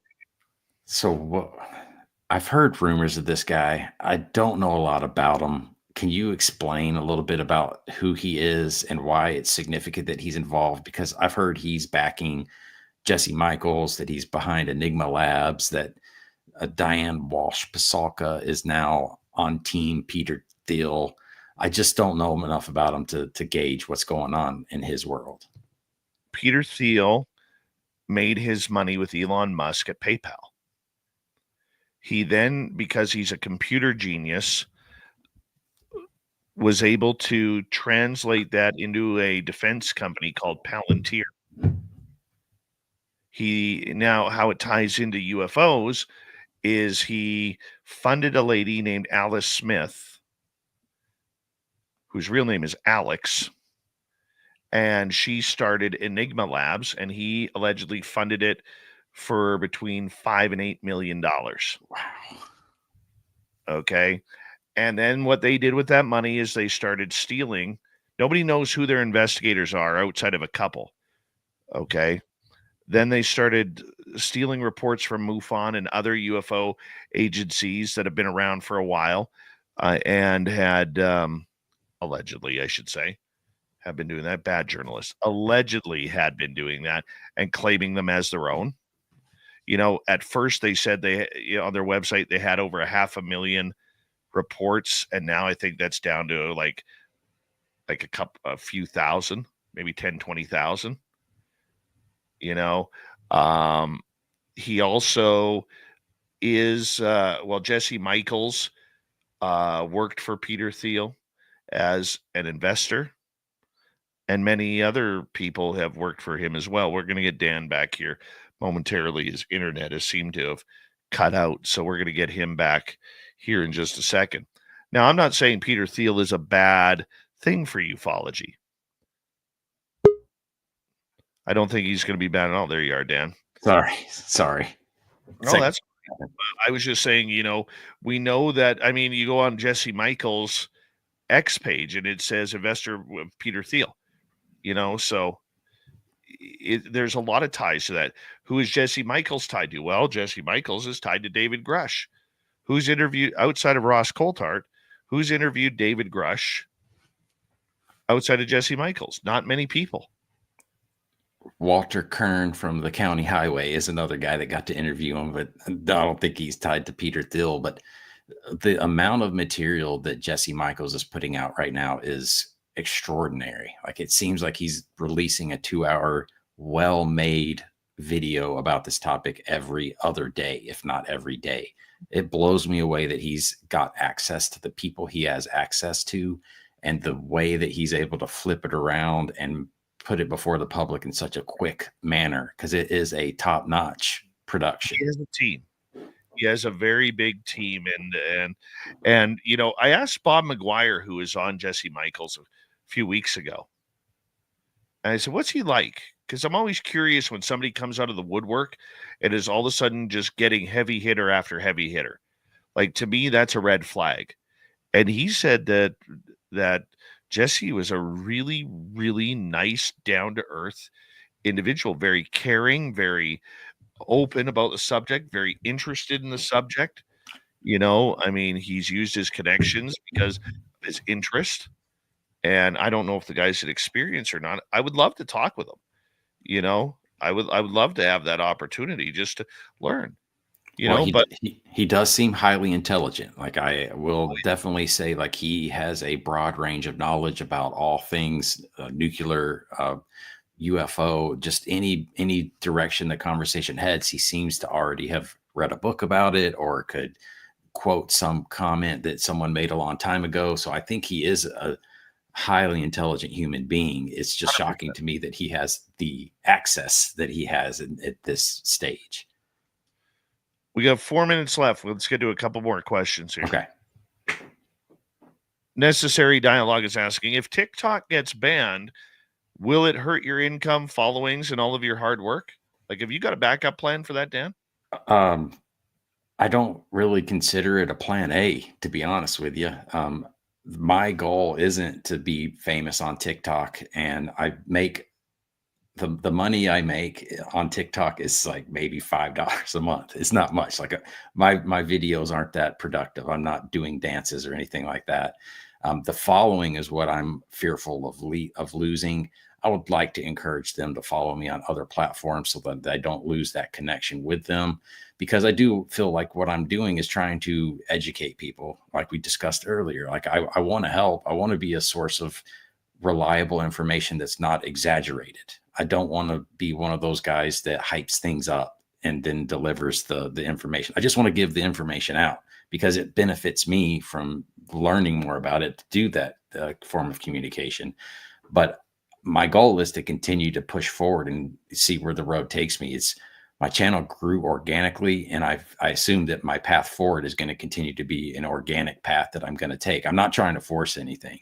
I'm just doing what I want to do. And I'm grateful that people are enjoying the content and benefiting from it as well. But it's just my personal, just like I said earlier, it's me documenting my personal journey through this one and only time in humanity when we might find out something that no other generation will ever experience. And I'm documenting my day-to-day experience of what is going on and how am I reacting to it and what do I think is important. And I hope that if this does occur in my lifetime and we get all the answers that we're looking for, I can look back on that and say, yeah, I can remember that moment when that information came out and the emotion that I felt, and I've got it documented. So it's a video diary for me. And that's the bulk of what I'm looking for my content. It's a little bit of selfishness. Jay is asking, what do you think we could do to reduce our vibrational frequency? So that's something I've heard talked about, but I have no idea what it means to raise your vibrational frequency in terms that I can comprehend as an engineer. The thing that, going back to the telepathy tapes, there was one of the autistic kids that could see energy around stones and any living creature, or and any plant as well. So he sees like an energy aura coming off of them. So that's what I kind of think of. And what can I do? And he says there's good energy and there's bad energy. Well, I think when we say raise your vibrational frequency, we're saying, how can you put off more positive energy, more good energy? And to me, it's just treating other people with respect. Just like we've said earlier, you don't have to agree with someone to be able to respect that person. So I think respect, and going back to Dr. Stephen Greer, if we could learn how to love each other more, that's how we could raise our vibrational frequency, if that's equivalent in as far as terms go. Very true. Dan, we only got 30 seconds, so we're going to have to cut the questions off there. But tell everybody where they can find Fifth Pillar of Emphasis. Just look up UFO on TikTok and you can find me there. I'm one of the first names that pop up, Fifth Pillar of Emphasis. I'm also on Instagram as Fifth Pillar of Emphasis. On Twitter, I'm Hey Look over there, but look is spelled with a U instead of two O's. But follow me on Twitter because that's the easiest one for me to interact with people on because it's a quick text instead of having to make a full production video. And YouTube. I'm also the Fifth Pillar of Emphasis on YouTube. All right, Dan, thanks for coming on Spaced Out Radio. Now coming up next, we got Swampy, then UFO Report with little Timmy James. We'll be right back, everybody. Thank you, guys. You're listening to Spaced Out Radio with your host, Dave Scott.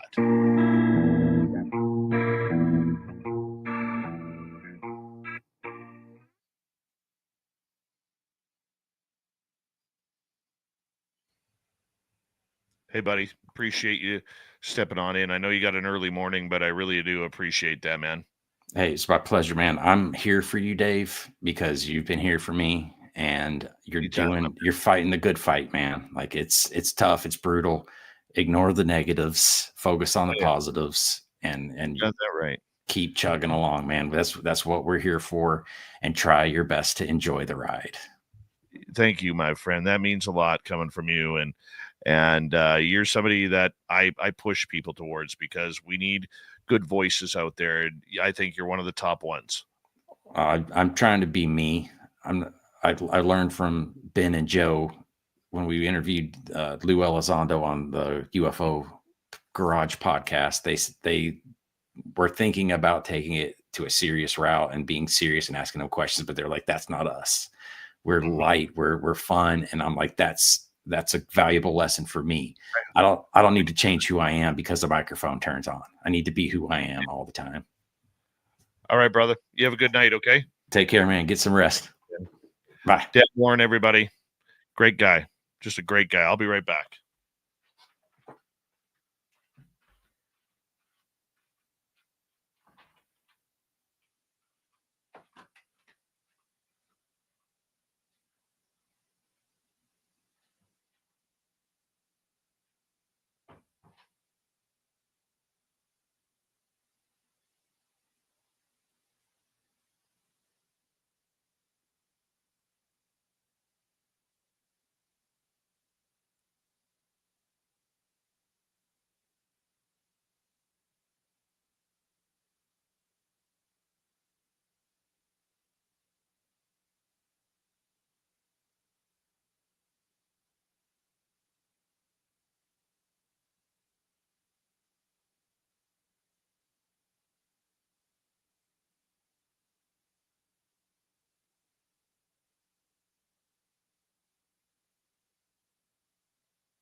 All right. Oh, there's little Timmy James. Let's bring him in here. Hey, buddy. Hey, dude. How's it going? Good. How are you? Living the dream. Oh, good. Yeah. Good. Let's quickly say hello to Earth Goat Trees. And who else can we say hello to here?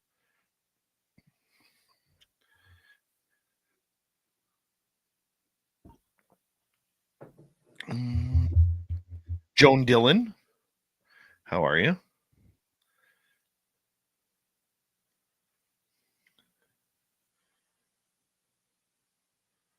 Let's see here. And I'm so behind right now. So behind. Alien Critter, how's it going?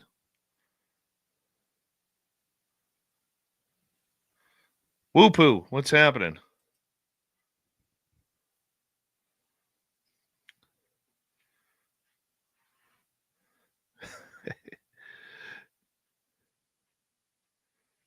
All right, we got just under a minute. Thank you to Joe, Major Lee ×2, J ×2, Ozzy Ange, Pam Harris, and Mel WD40 for the super chats. Greatly appreciate the love and support tonight. Yes, Earth Goat Trees. One of the best names on here. Besides dry toast. Yeah, dry toast. Warden Dragon, how's it going, man? Good to see you. We do not have ugly swag, man. We do not have ugly swag. I'm wearing my new one here. I like that one. Yeah, me too. Me too. It's a nice one. Here we go.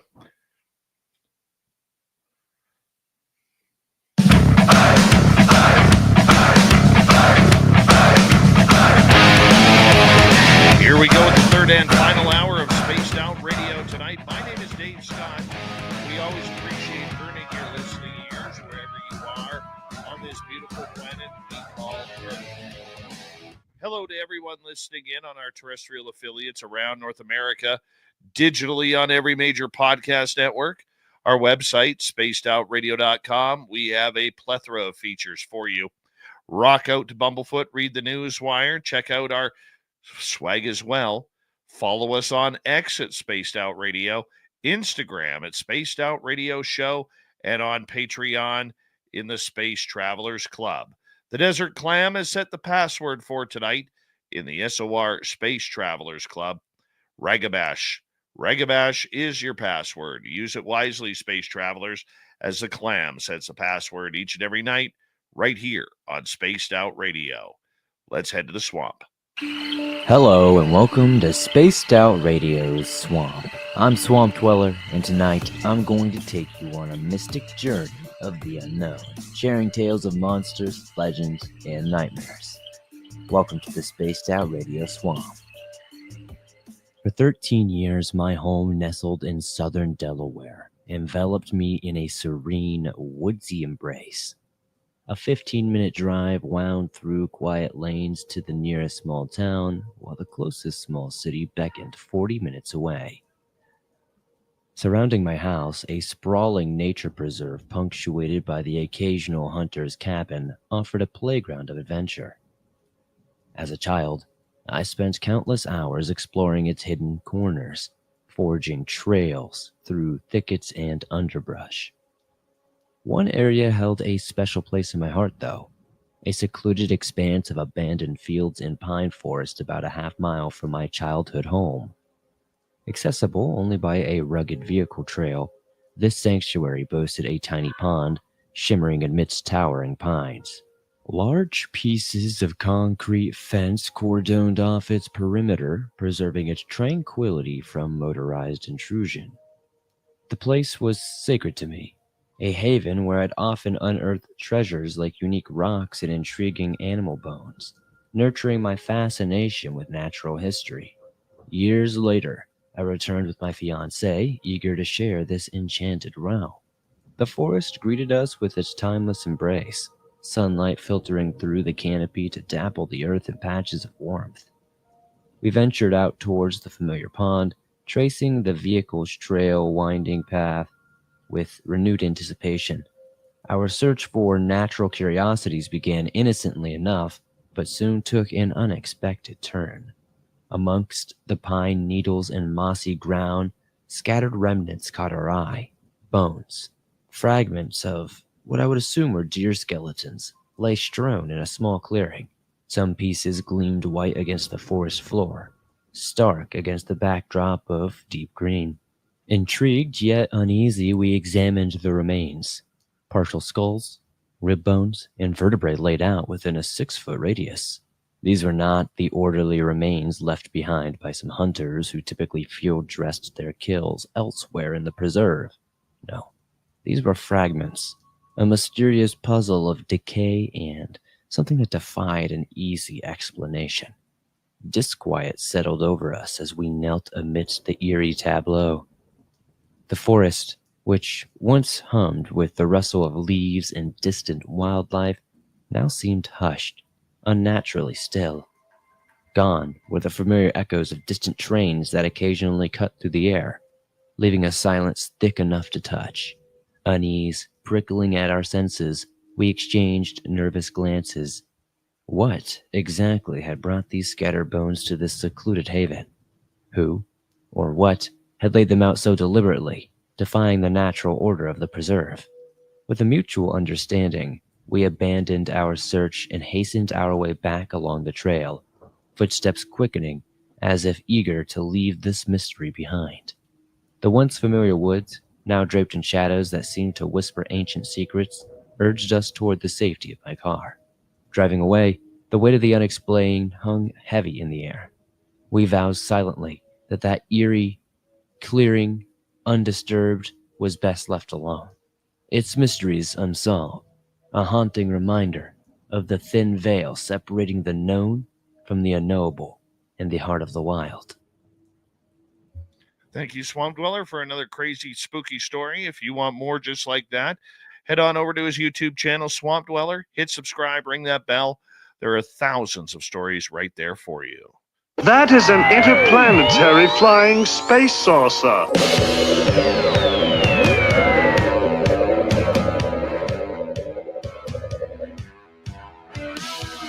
You have made me very angry.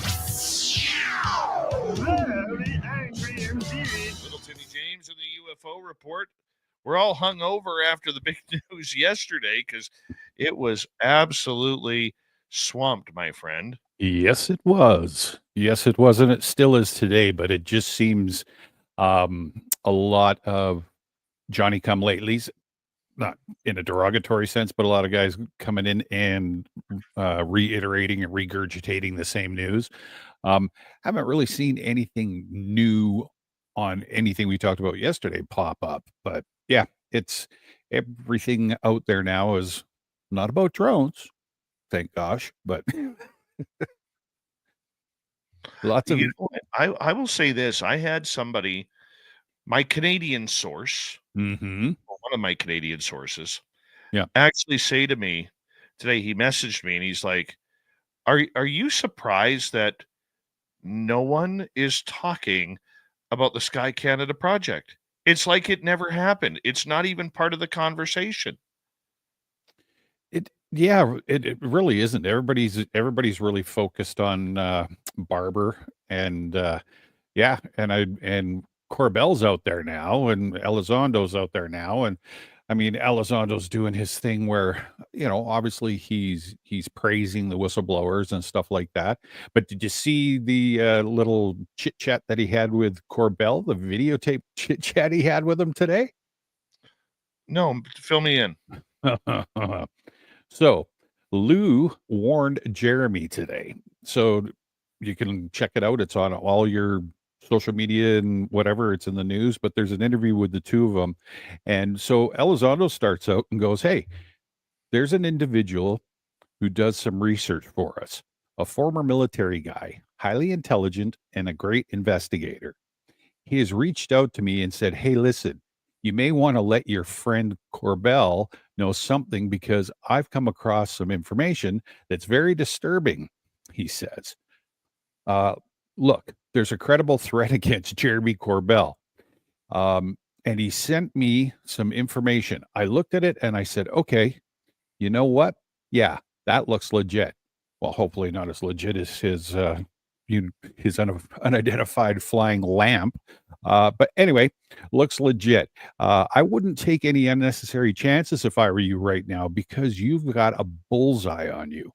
This was somebody who actually had real means and capability to do something, and they knew who you were and where you live. And it's somebody who potentially intends to do real harm to you and your family and has a means to do it, right? When you're a public figure, it's understandable that at some point, somebody out there, whether they're a super fan or just a crazy person, um, you've got somebody there who just, for whatever reason, is obsessed with your success. People in the public light experience that a lot more than people realize. It just goes to with the public territory, unfortunately.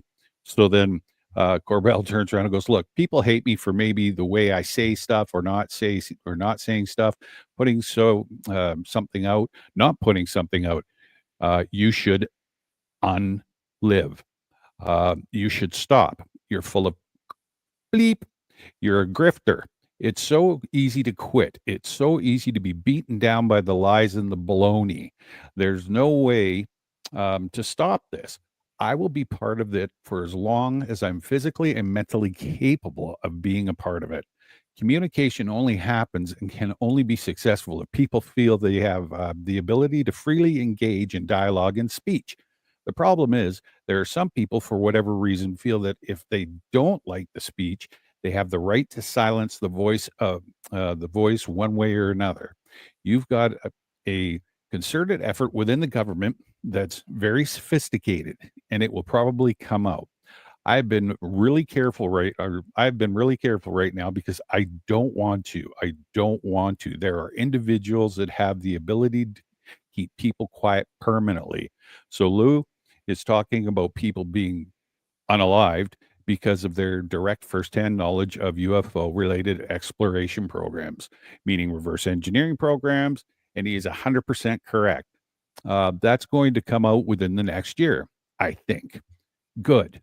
I think people are going to know a hell of a lot more of what I had to go through, and some other people. There are some other people that you are aware of that have suffered and been threatened. Let's just say, with what they consider a permanent solution to this problem of people like us coming out, a lot of people go missing. So I was like, holy, So yeah, it looks like they're sitting in a restaurant at a bar. And yeah, Lou goes, he just leans, he goes, okay, we gotta start off like this. And yeah, just goes out and tells Corbell, you gotta watch what you're doing, buddy. So I was like, okay. I have also heard rumors, and I'm going to call them rumors, Yes, of course. that about this.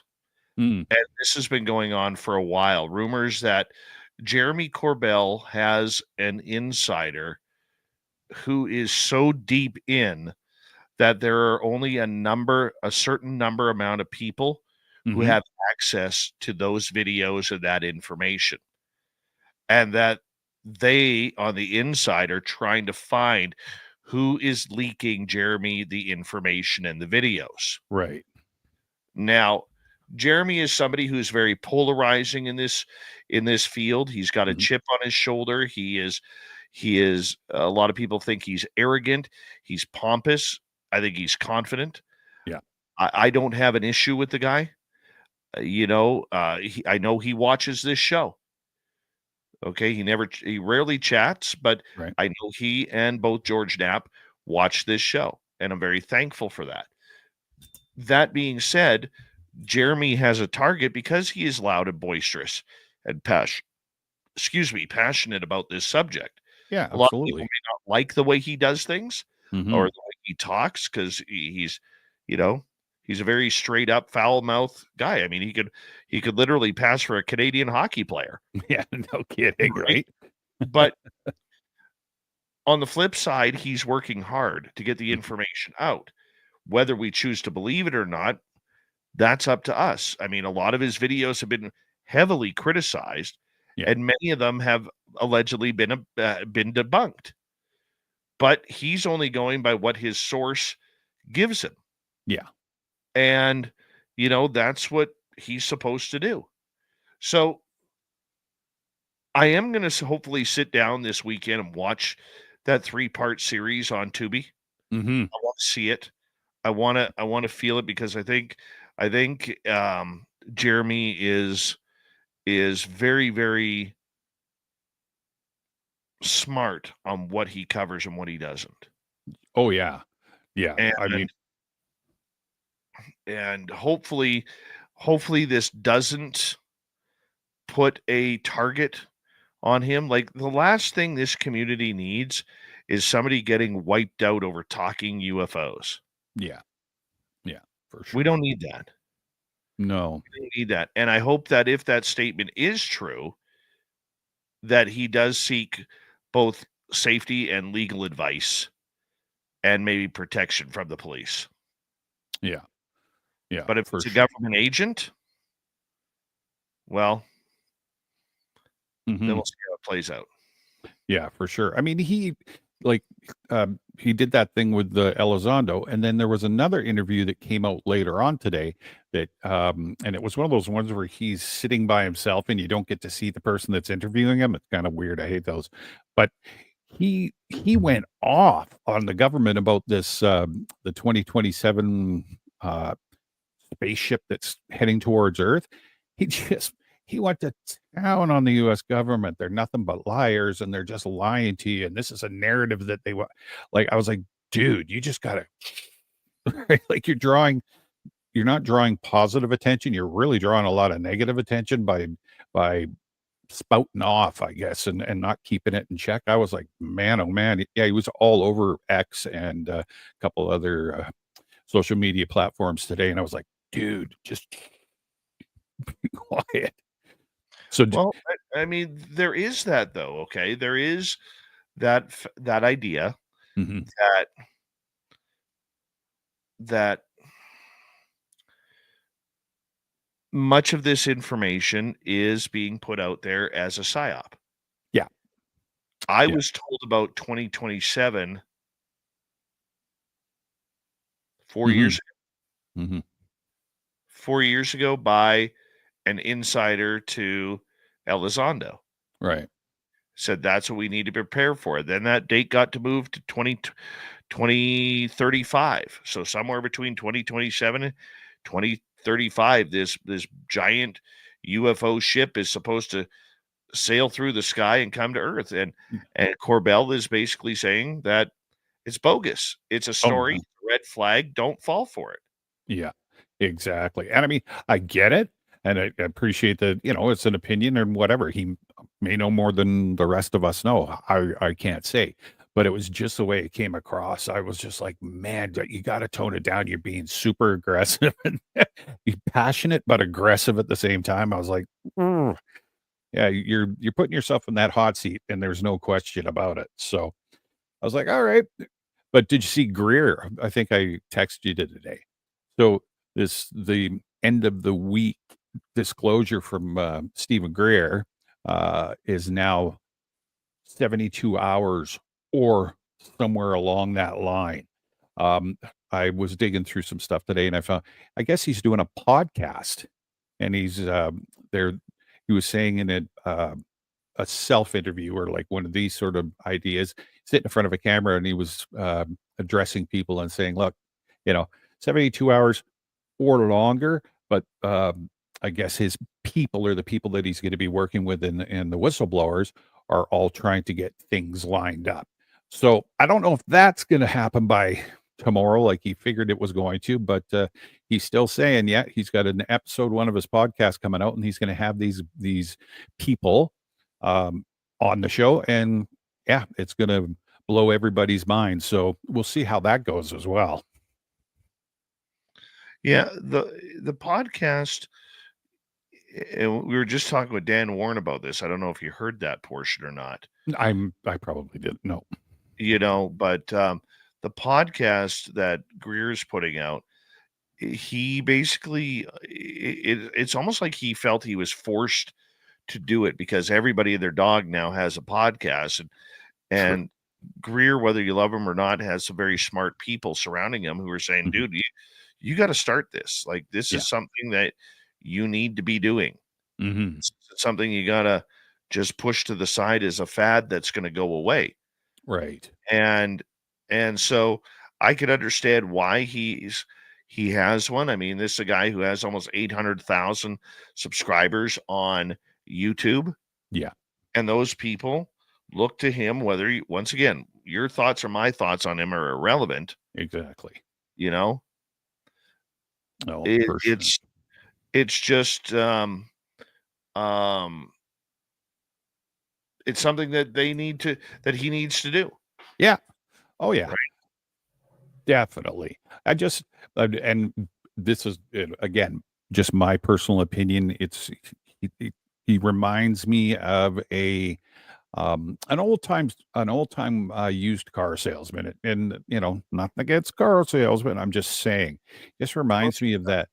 You know, oh, there's a lady coming down in a half an hour that was just looking at this beauty, and it's I always and everything I've read or heard, it always seems that it gets to the crescendo and then it rolls backwards down the hill. So, I mean, maybe I'm just being negative, but yeah, who knows? Maybe this time it'll be bam, something will come out, and yeah, that'll be good. That'll be good. So, I went through the Sky Canada stuff today, and I was going through all the individuals, and I was Googling and researching. So, anybody with a French last name is a university is from one of the universities in Montreal, and they're either uh, what was it? Scientific philosophers and stuff like that. But I've narrowed down some names, and it's like, okay, I think there was like 5 of them, and I could not find anything on them. I did UFO, I did disclosure, I did science, I did NASA, and they like searched everything and every possible combination, and it's like, who are these people? So I haven't been able to find anything on some of them, and we were talking about it last night that allegedly there was a couple of American people or American people that were involved in this as well and have a connection with the states and in between them, obviously us and the states.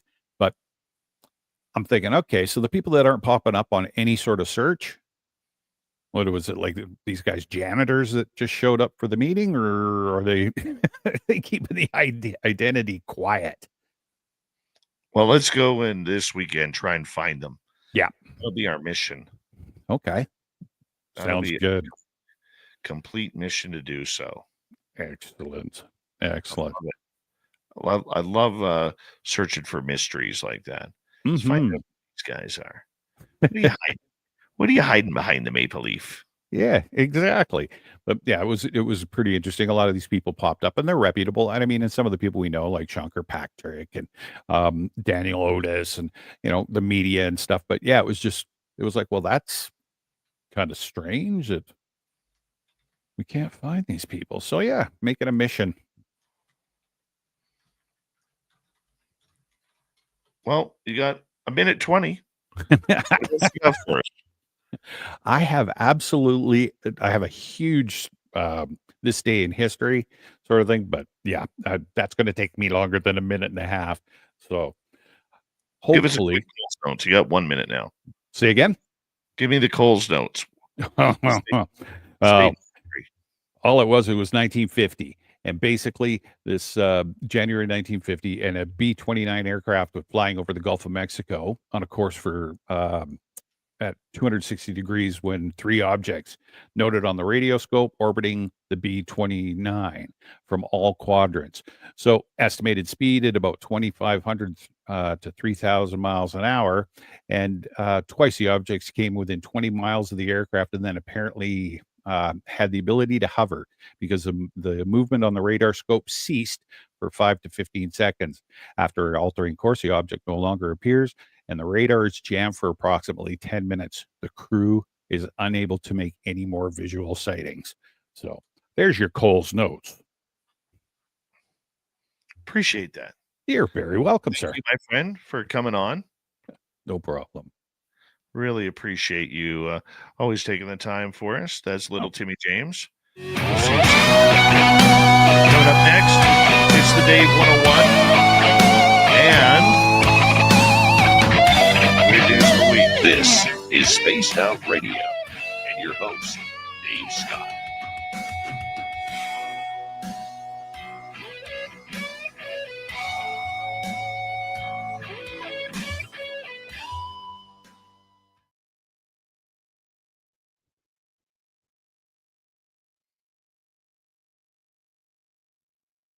Hi, Bombshell Bomber.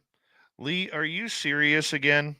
We're gonna have these tangents that mean absolutely nothing. Who cares if Knapp and Corbell listen to us? How do I know? They told me, Lee. Why do I need to provide proof that anybody listens to this show? Are you serious? Dude, sometimes I wonder if you get your medication days crossed up. Lead paint on the banisters. What a stupid fucking question that is. Pardon my language. But seriously, prove it. Prove that they listen. Geez, I've seen Jeremy in the chat room before. And by the way, Jeremy has my cell phone number. Same as George. I'm a little bit more connected than you think I am, Momo. Dry Toast, how you doing? It is morning for Lee. It's like 7:30 where he is. 8:30. Oh, too funny. God, man. Why do you try and set me 0 to 100 in seconds, man? Yeah.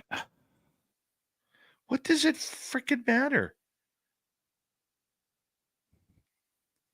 Nope. I hear you. Seriously.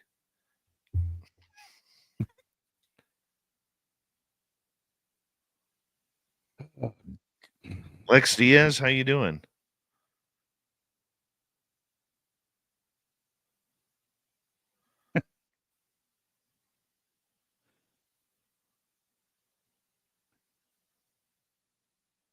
Well, that'll get you primed for Get Off My Lawn.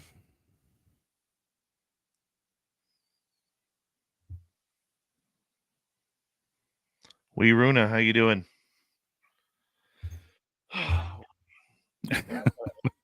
That just... Yep. Just breathe. It's that kid sitting in the back of the classroom that's I'm looking for... eating a bowl of grape nuts right now. Way to go, Flat Six. By the way, I sent you a couple good videos there. I saw them. It's like, geez, what's with the cow? Hi, James. Hey, David. I sent one to Lee today, and he was like, "Oh my god, that gave me triggers or whatever." Dude, too funny. All right, man. I will get out of your hair. I may call you tomorrow. Don't know. Oh, by the way, did you get quickly here? Were you able to make those phone calls today? Yeah, the first one was like, yeah, I'm not sure if that's going to pan out. Second one, she was very busy, and I spoke to her personally. She asked me to call her back, tomorrow, Friday morning. So I said, okay, done. So, perfect. Yeah. Later, buddy. All right, man. Have a good night. See everybody later. See ya. See ya. There he goes.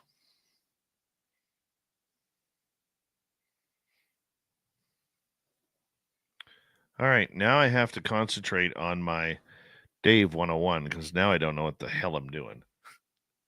And that's not a Lee thing. Oh, goodness. What am I going to do? Hi, applesauce.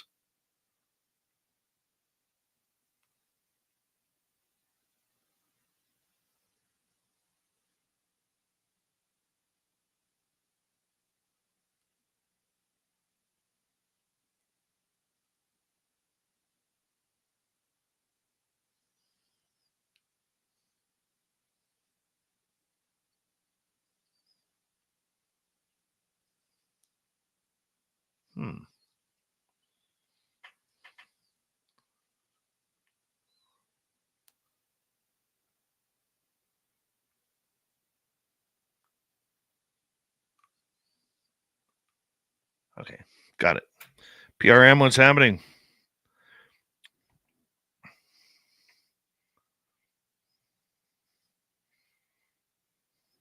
Mexi97, good morning to you.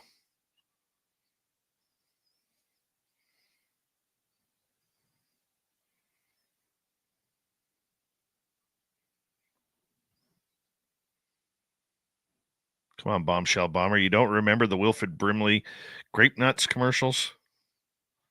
Was it Wilford Brimley? Oh, God, my knees are sore.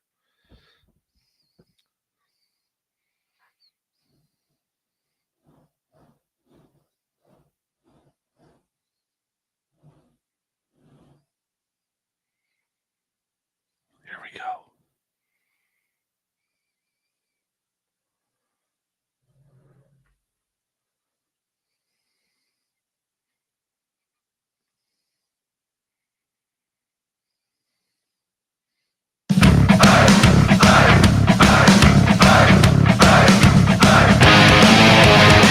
Here we go with final half hour of Spaced Out Radio tonight. Dave 101, right around the corner. My name is Dave Scott. We always appreciate you tuning us on in wherever you are on this beautiful planet we call Earth. Reminder to all of you, you can check out our free archives at YouTube or any major podcast network. They're always free. Our website, spacedoutradio.com. We have a plethora of features for you. Rock out to Bumblefoot, read the news wire, check out our swag as well. Follow us on X at Spaced Out Radio, Instagram at Spaced Out Radio Show, and on Patreon in the Space Travelers Club. It's that time of the week, that time of the night, where I yell at everybody to get off my lawn. It's the Dave 101. Open up the door, it's Dave! Who? Dave, D-A-V-E! What is this? Dave's not here! It's the Dave 101. I can see you're really upset about this. I honestly think you ought to sit down calmly, take a stress pill, and think things over. Leave the killer! Yeah! Leave the killer!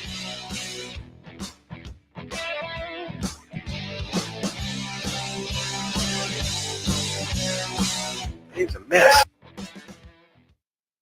All right. Are we on the verge of disclosure, or are we on the verge of being played like a blind date who doesn't show up at the coffee shop? This is the big question that we all need to ponder if we have interest in the UFO world. And it's one that I have been pondering for a while because there's been some excitement the last few months regarding the UFO / UAP / ULP / drone subject. And I'm curious about it. I'm very curious about what is going on and what we are looking forward to, if anything at all. Now, this week has been obviously very busy. 2 new whistleblowers coming out, along with new video evidence. We're expecting more evidence coming up this weekend. And it just seems like no matter where we turn, something UFO is in the news. Throw in the Sky Canada project that doesn't seem to be getting any air, but except right here on Spaced Out Radio. Then we're wondering, now that multiple countries are looking into this week, are we being played? You see, the downfall to the Sky Canada project, as good as it was, is that it pretty much sounds like a report from Arrow. And when you go look at the list of contributors, whose name is on there? Dr. Sean Kirkpatrick, the man who is the most hated dude in ufology.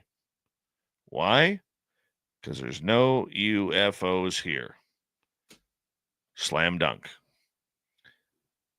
But here's the thing, people. This is what I want you to think about, because this is what's been on my mind. What if this is all a ruse? What if it's all a big game? Threat narratives can lead to some very dangerous, toxic places. That's the truth.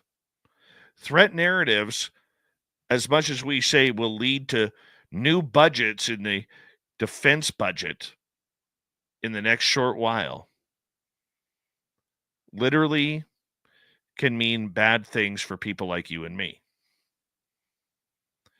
Whether it's the UFO that's allegedly coming in 2027 or 2035, whatever that date may be, whether it's Tom DeLonge sitting there singing away about how the aliens are coming and they're coming to eat us, they're demonic, they're devilish, they're Beelzebub's children, we need to understand that we could be being played. Now, for the experiencers who've had the ultimate experience of seeing UFOs up close and personal, maybe flying the craft, maybe having an extraterrestrial experience or more, they don't need disclosure. They know the phenomena is real. They know that there are things happening that they have no control over. They don't know when it's going to happen. They don't have it in their day planner that, oh, the Greys are coming Thursday night next week, and they will be taking me from 12:36 a.m. to 4:25 a.m., and I'm not going to remember a thing. It's not how it works. They don't send you a little memo, you know, those emails you get that pop up reminding you have an event planned on Microsoft 365. Yeah, it's not like that. So what is the game about? It's about people, it's about money, and it's about ego, all hidden under a defense contract. Yes, there are people getting closer, whether you love them or not. Jeremy Corbell is one of those guys. Ross Coulthart is another. Many people believe that they are financially influenced by this story through money, through information. Because if the government is giving us false information, wouldn't they give that to their sources as well? Saying, hey, if you report on this, I'll give you some real juice. Because that's what it all is about. What is the real juice that we need to drink about this story? We don't have to like it as a public. We don't even have to like it as a podcast, YouTube channel, or like us, a radio show. But this is what's going on. Now, I'm putting out there the hypotheticals that this could be that we're being played. I don't want to be played.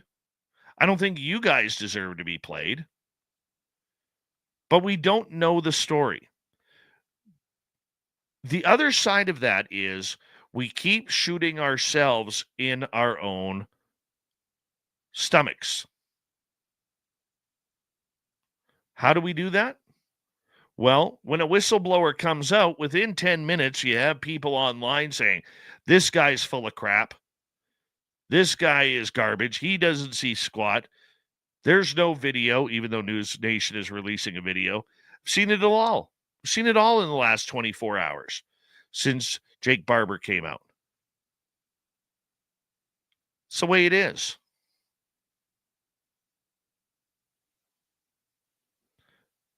There are real people who are being affected by the skeptics, by the non-believers, by the people who are trying to pull the wool over their eyes. There are real people out there doing real work, trying to find real answers. Whether it's people who just want to know what happened to themselves, whether it's groups like MUFON or MUFON Canada or New Fork or any other group out there. You don't have to agree with me. I'm just saying maybe there's a different view. Could this be happening? It's quite okay. This is why I don't think we'll ever get disclosure. This is why I don't think we'll ever get answers.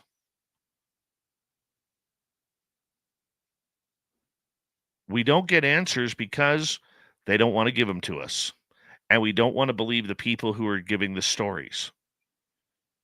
Because the trust me, bro attitude or the anecdotal stories of events that nobody has so-called proof for are not good enough anymore for the judgmental public. That's where we got to go. And look, there's going to be more groups popping up.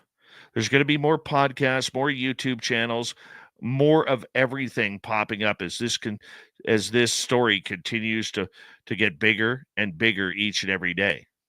And if the next 3 months is anything like the last few days has been, by God, there's going to be an influx of channels, an influx of experiencers, an influx of social media influencers jumping all over this topic, trying to figure out what the next road to go down is.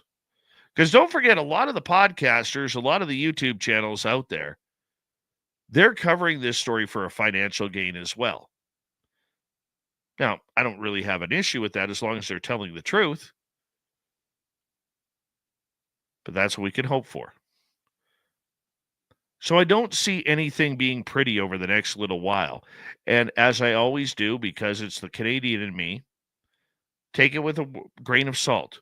Take it as a word of caution to sit back, analyze the information, and figure out from yourself what is real and what is not.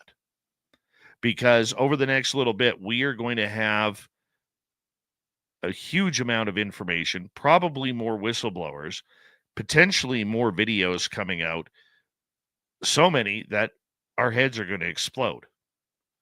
We're going to be on information overload. Don't trust podcasters or YouTube channels or even radio hosts like me. Take the information that you get and figure out the truth for yourself.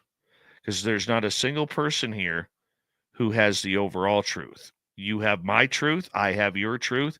The other shows out there, they have their truths as well. This could be a very slippery slope if you don't play it properly, because we do know one thing is guaranteed. We're not going to get the truth out of the Pentagon. We're not going to get the full truth out of the White House. We're definitely not getting the truth out of Ottawa or any other country that is out there. We have to be able to find the truth. And that's up to you individually to find it for yourself. Maybe personal disclosure is what it's all about. Maybe that's how we find it. Somebody like Dan Warren, who's never had an experience, but he's searching for it. He's searching to find the truth for himself and his family. We don't need the high-profile stars telling us where to look when they're not even telling us where to look. If that makes sense to you, then you know what I'm talking about.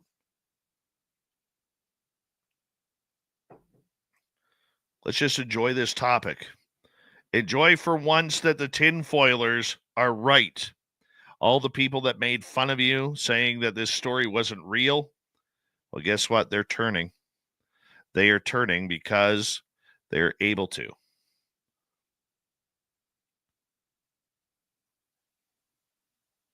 So on that note, we're going to say goodnight on the Dave 101 and hello to the news. As God is my witness, I thought turkeys could fly. Ladies and gentlemen, here is the latest bulletin from the Intercontinental Radio News. Loud noises! I am good at things, fighting and reading the news. It's time once again for Spaced Out Radio's Weird News of the Week. All right, here's a weird one. A person who stabbed a classmate when they were 12 years old to please the fictional horror character Slender Man can now be released from a psychiatric hospital, a judge has ordered. In 2014, Morgan Geyser and Anissa Wire, both aged 12 at the time, lured classmate Peyton Lutner to a park after a sleepover where Geyser stabbed Lutner 19 times. The preteen was lucky to survive. They later told police they had stabbed their classmate to earn the right to be servants of the fictional Slender Man, claiming that they feared their families would be harmed if they didn't do it. Geyser pleaded guilty to attempted first-degree intentional homicide in 2018 and was sentenced to the Winnebago Mental Health Institute in Wisconsin for a 40-year sentence.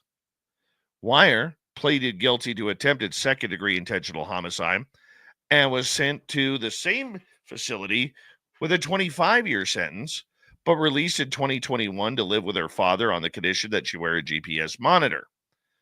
AP now reports that yesterday, a judge ordered that Geyser to be released from the psychiatric hospital. Waukesha County Circuit Judge Michael Boren has been petitioned 4 times by Geyser for release since June 2022. Though the first 2 petitions were withdrawn and the third one denied last April on the grounds of still being a threat to the public. A teenager when she was sent to the psychiatric hospital, Geyser is now 22, and Boren has granted the release, with the judge finding them no longer to be a risk. The judge ordered the state's Department of Health Services to make plans within 60 days to house Geyser in a group home where they can be supervised. Boren described the stabbing as a brutal, terrible offense, but said that Geyser had since grown up and must exist as a part of society if there's any chance of rehabilitation. AP further reports that 3 psychologists who have worked with Geyser at the psychiatric hospital say there had been progress in the last few months. Dr. Brooke Lundbohm told a hearing that the 22-year-old had been weaned off their antipsychotic medication in 2023 and not suffered from symptoms since. Another expert, Dr. Deborah Collins, said that they would always be a risk from Geyser since they had stabbed someone but had worked on the coping skills and emotional control and hates what she did to Lutner. The longer she's there at this point, the harder it's going to be to reintegrate, was the opinion of Dr. Ken Robbins provided to the judge. Yeah, well, it seems like she's going to be on her way home. I remember that story when it came out. It was kind of creepy, to be blunt. We all had that one topic as a kid we just absolutely latched on, learning all the facts, making multiple posters on it, and just reeling off information about it to any adult that would listen. Well, most of us did. And while you have been hooked on Henry VIII or Greek mythology, this child went for the sinking of the Titanic, except his fascination was taken to a whole nother level. It's led people pointing out a key detail after he drew images of the ship and claimed that he died on there. A Wisconsin college student, Jamie, was apparently always very happy and joyful as a kid, but became terrified of swimming at their pool home. Their swimming pool home, pardon me. His mom opened up about his supposed reincarnation during an episode of Ghost Inside My Child, claiming he was the Titanic's architect, Thomas Andrews, in a past life. Well, I've seen this one. It said that he started having night terrors, and after watching the second half of the 1997 film, started drawing pictures of the Titanic. Within the first 2 weeks, he had probably painted 50 pictures, his mom said. He knew the ship by heart. You can't learn that by watching a movie. The movie was actually more about the love story. Apparently, Jamie was completely distraught and felt as though it was his fault that the boiler room workers were the first to die. He would even cry about it, his mom said. Having created a pile of creepy and detailed pictures of the ship, the grown-up 19-year-old Jamie said, I would like to think that I was probably Thomas Andrews just because of the personality traits, and what he did is what I would have done. He gave up himself and to let others get off the ship. It was a horrible tragedy in history, and I'm just very at peace with knowing I died on the Titanic. Andrews, who was on board the ship during its maiden voyage, took lookout for any issues with his design, alerted the captain to the damage from the iceberg, convinced people to get in lifeboats, and according to a telegram from the ship, was last seen throwing deck chairs and other objects to people in the water before he died in the disaster. But online, people were quick to point out you can 100% figure out what the Titanic looked like inside by watching the movie. I do believe people remember their past life, but sometimes watching something so traumatic at a young age can really make an impression on you. Others echoed that the film is rated 12 for a reason. As they said, he sounds like a normal Titanic kid, sharing their own similar experiences and fascination. One bluntly added, I'd have believed this more if he started talking about Titanic before he watched the second half of the movie. That part I agree with. I actually had a friend, my daughter, her best friend growing up, before she even knew a thing about the Titanic, never heard of it, never watched a show on it, kept telling her mom that she had died on a ship. And she even said the name Titanic and even her own name. And when they cross-referenced the name that at the time she was 3 years old, when they cross-referenced the name on the Titanic, it was the same name. Yeah. I believe the reincarnation is there. But this one I'm not sure about, considering the kid watched the movie. Weird. All right, let's go for another one. We got time. So this guy decides to explore an abandoned zoo, and he's left shocked at what happens when he throws something into the pond. An urban explorer was left stunned when he took a look around an abandoned zoo. Although he was expecting to have the entire place to himself, Sean King wasn't alone when he ventured inside Thailand's now defunct Phuket Zoo. The Brit content creator has been documenting his travels across Asia, as well as his tours of deserted sites on YouTube at Sean King 5150 over the last few years. He's visited uninhabited hotels, water parks, but he got to this zoo, the wildlife park. Tigers, monkeys, bears, elephants, all among the creatures that used to roam there. Well, so what happened? In a series of videos, the YouTuber explained that he had been inspired to go after researching the place and discovering it had been abandoned for 2 years. He later found out that it wasn't exactly easy to get to. Although some structure remains, such as toilets and visitors, for visitors, as Sean said, there wasn't much left in animal attractions. But then he stood above the pool of the fountain, seemingly alone, and realized moments later that he was actually drastically outnumbered. There were 9 crocodiles in there, and they all wanted a piece of him. Now, he was like, no way, dude. This ain't happening. You've got to be kidding me. They left 9 crocodiles there, and these things are still alive. We say goodnight to the news and hello to Mr. Ron Bumblefoot Ball. Rocket in the background with Little Brother is watching. Bumblefoot is the official music of Spaced Out Radio. Rocking us in and out of every single show. Get your horns up to the guitar god himself. Special thanks to everybody listening in at work, at home, in your cars, wherever you may be. Thank you to everyone in our chat rooms tonight. YouTube, Twitch, Elkins, Facebook, Spreaker, LinkedIn, Space Travelers Club, and on X, hashtag Spaced Out Radio. I know you're out there somewhere. Remember, this show is copyright by Spaced Out Radio and SOR Media Ventures Limited. Thank you so much for choosing to share and raging with us, because together, Stay in my line, friends, don't make a mistake. We're watching. we own the night. Mr. Bumblefoot, we need a favor. We need you to take us home.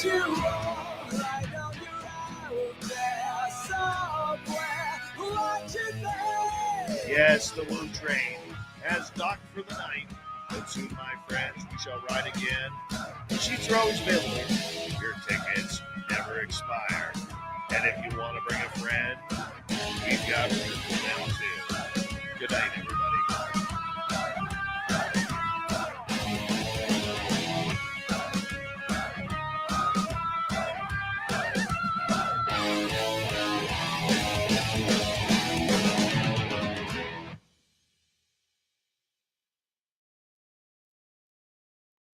All right.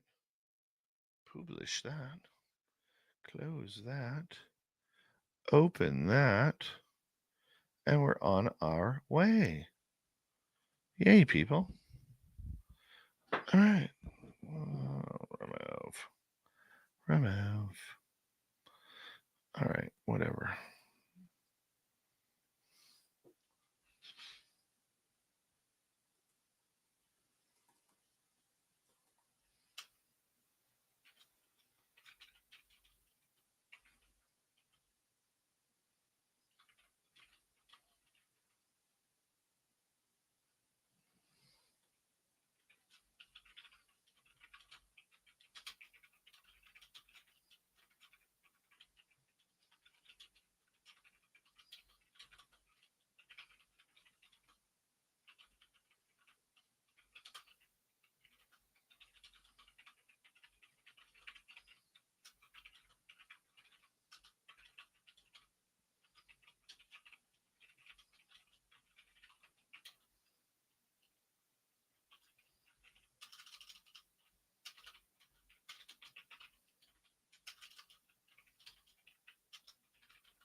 Thank you, Jorgen.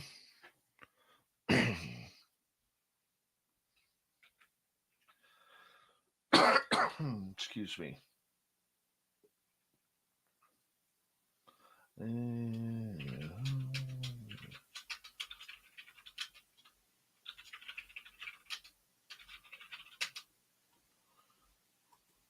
There.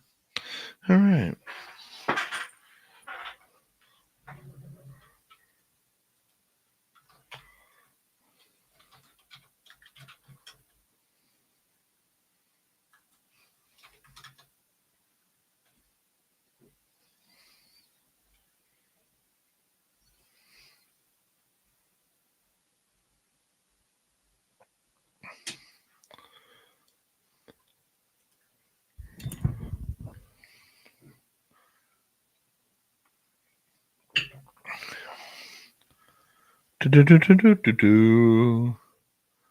Bala?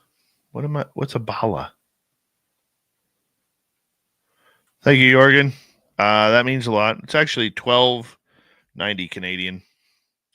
I looked it up. Thank you for that, buddy. All right. Let's get to me podcast, yeah? What is the me podcast? View. Oh, I put 24 on there. Son of a gun. Download. I will edit that to 25. Every January. Do you guys do that too? Do you guys do that too, where you put like January 2025 instead of the you put the previous year instead of the current year? I do that all the time.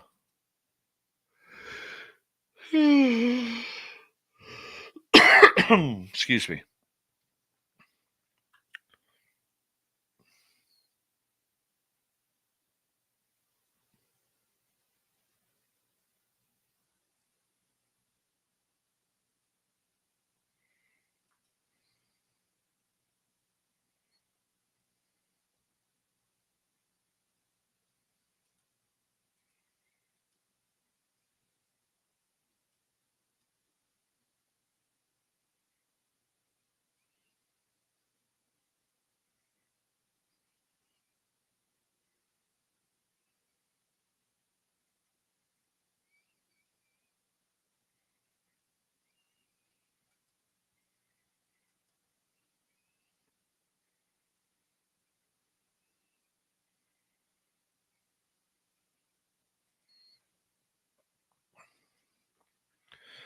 Let's see something here.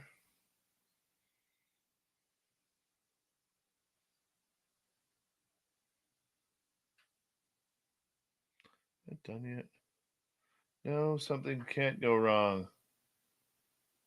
Publish, retry, publish. I don't have time for bullshit. Let's go here.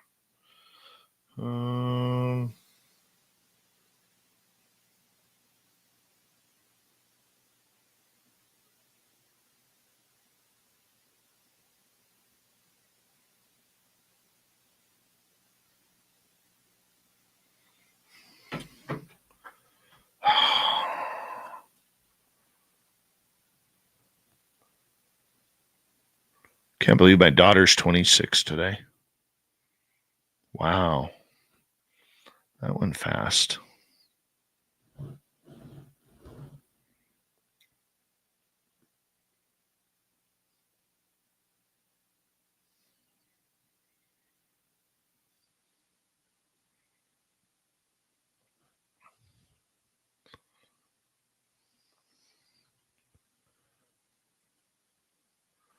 Don't want that one.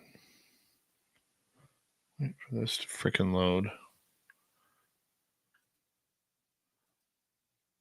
Tomorrow night on the show, Patricia Mana is going to join us.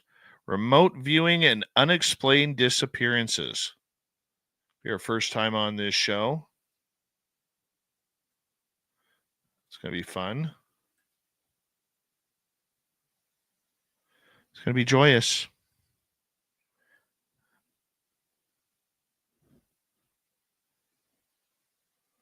All right, 97, 98, 99, 100%.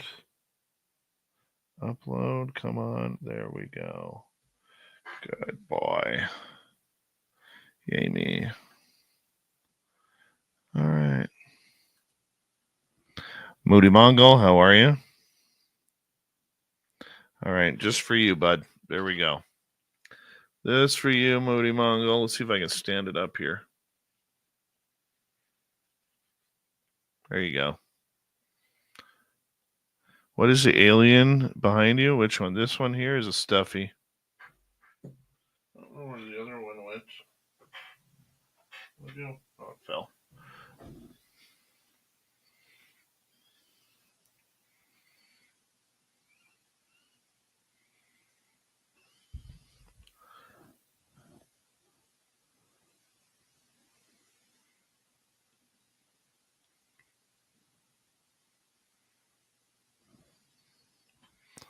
Hope you feel good about this, Mongol.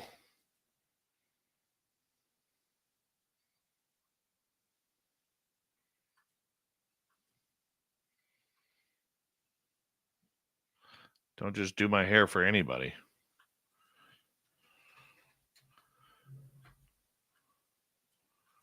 This is...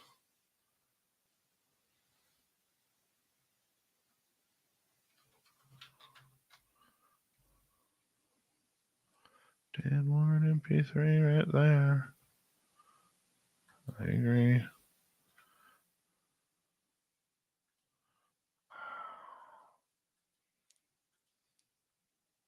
Why is everything being difficult for today? You know why? Because I had to update. That's why. I had to update.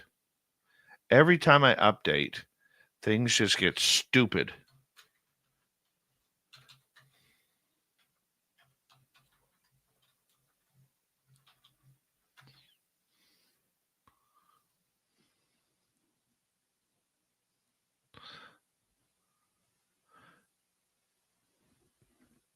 Please give a synopsis. I thought I just did with the Dave 101, man. Not trying to dodge that. I'm just curious.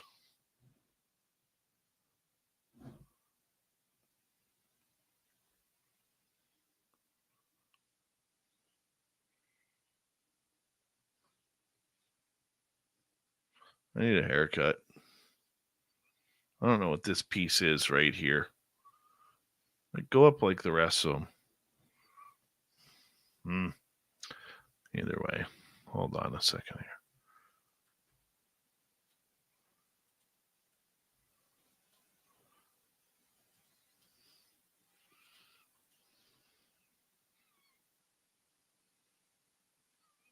here. Yeah, that's right.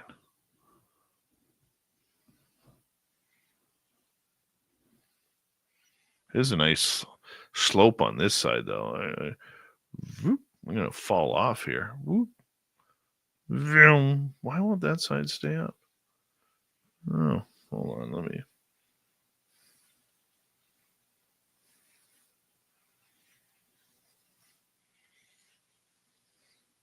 There you go.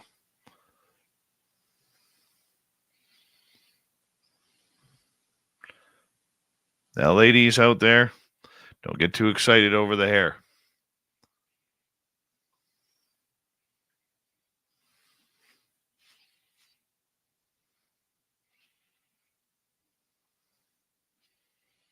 I wouldn't even let Monk play with this. He'd be too jealous.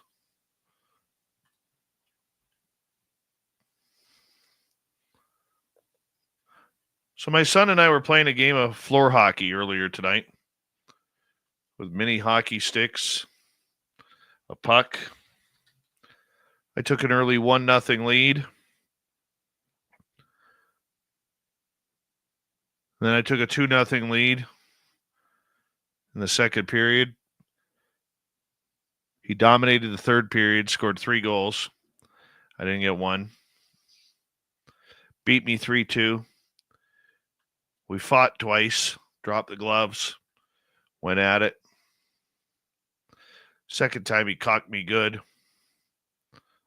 Right in the nose. His hands are so small that my septum went right in between his knuckles. And literally, he punched me in the nose. And I was like, son of a... Oh, that hurt. It actually made my eyes water a little bit.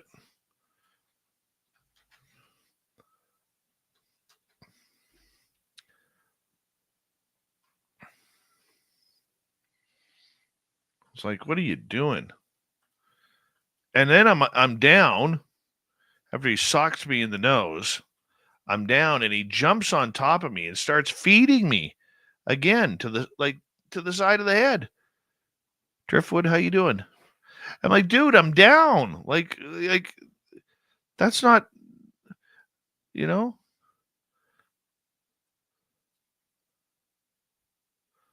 And he's like, okay. Then he let me up. And I went and checked my nose. Still a little tender right there. He got me good. So, pretty proud of him.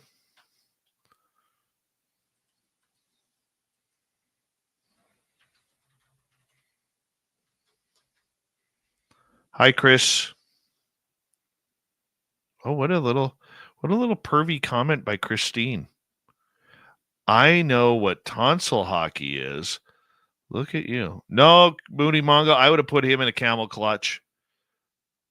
Hits me in the nose again, I'm going to break his back and make him humble. The old country way with the camel clutch. You ever see that video? And I wish I wouldn't get flagged on it.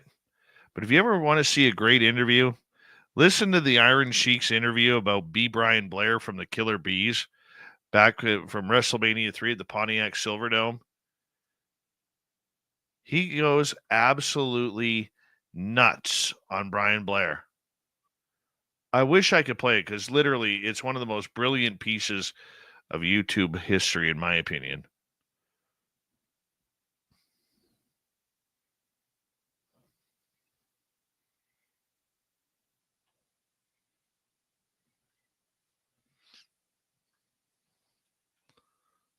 Where is my start? Right there.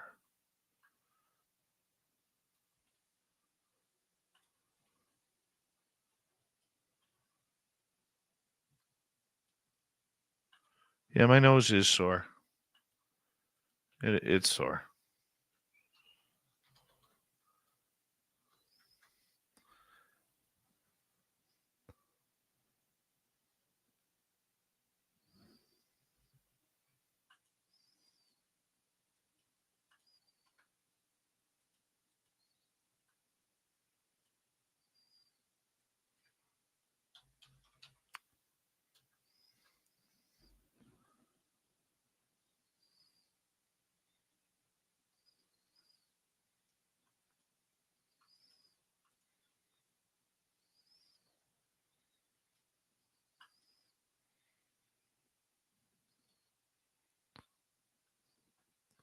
The finger poke of doom was horrible.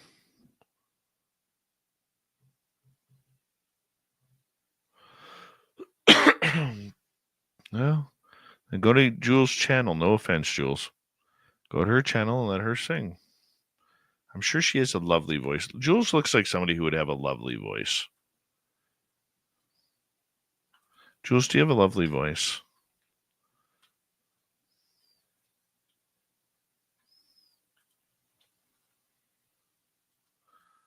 I bet you she does.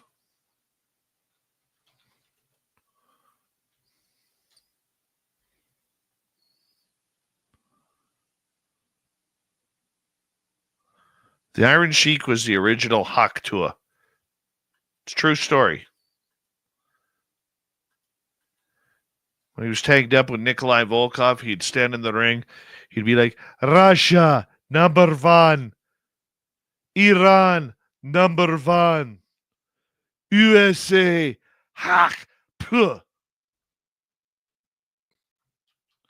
It's a true story. Hawk Tua girl was a ripoff from the Iron Sheik.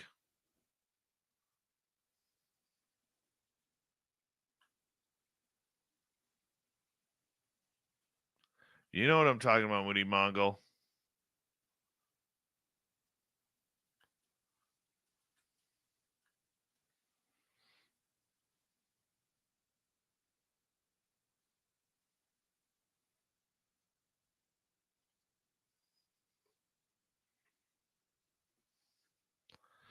Not Christine, no. She's too busy playing tonsil hockey with all the boys or girls, whatever she's into. That's okay, too. Never know. Today's day and age.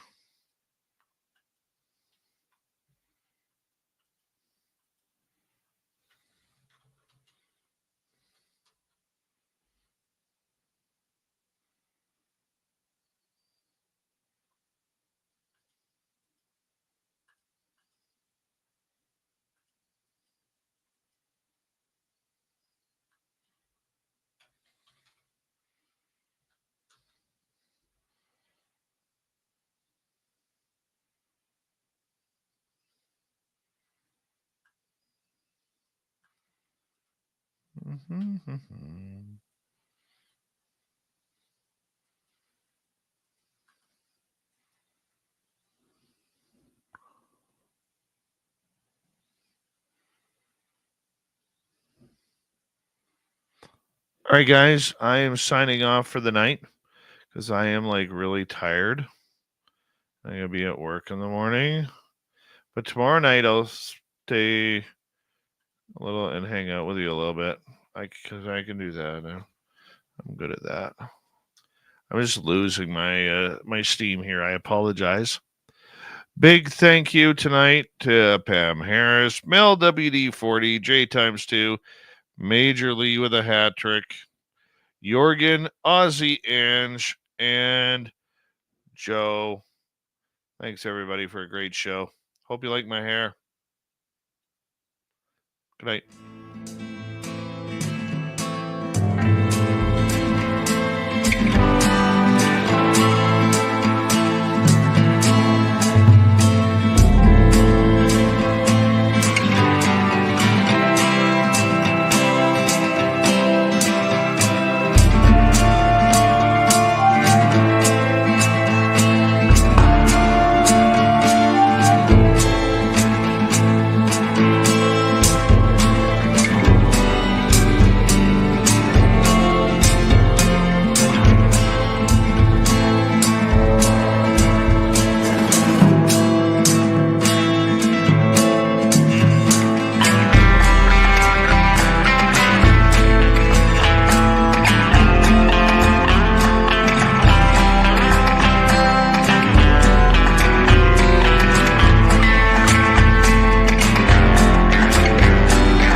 Stay healthy, my friend. You too.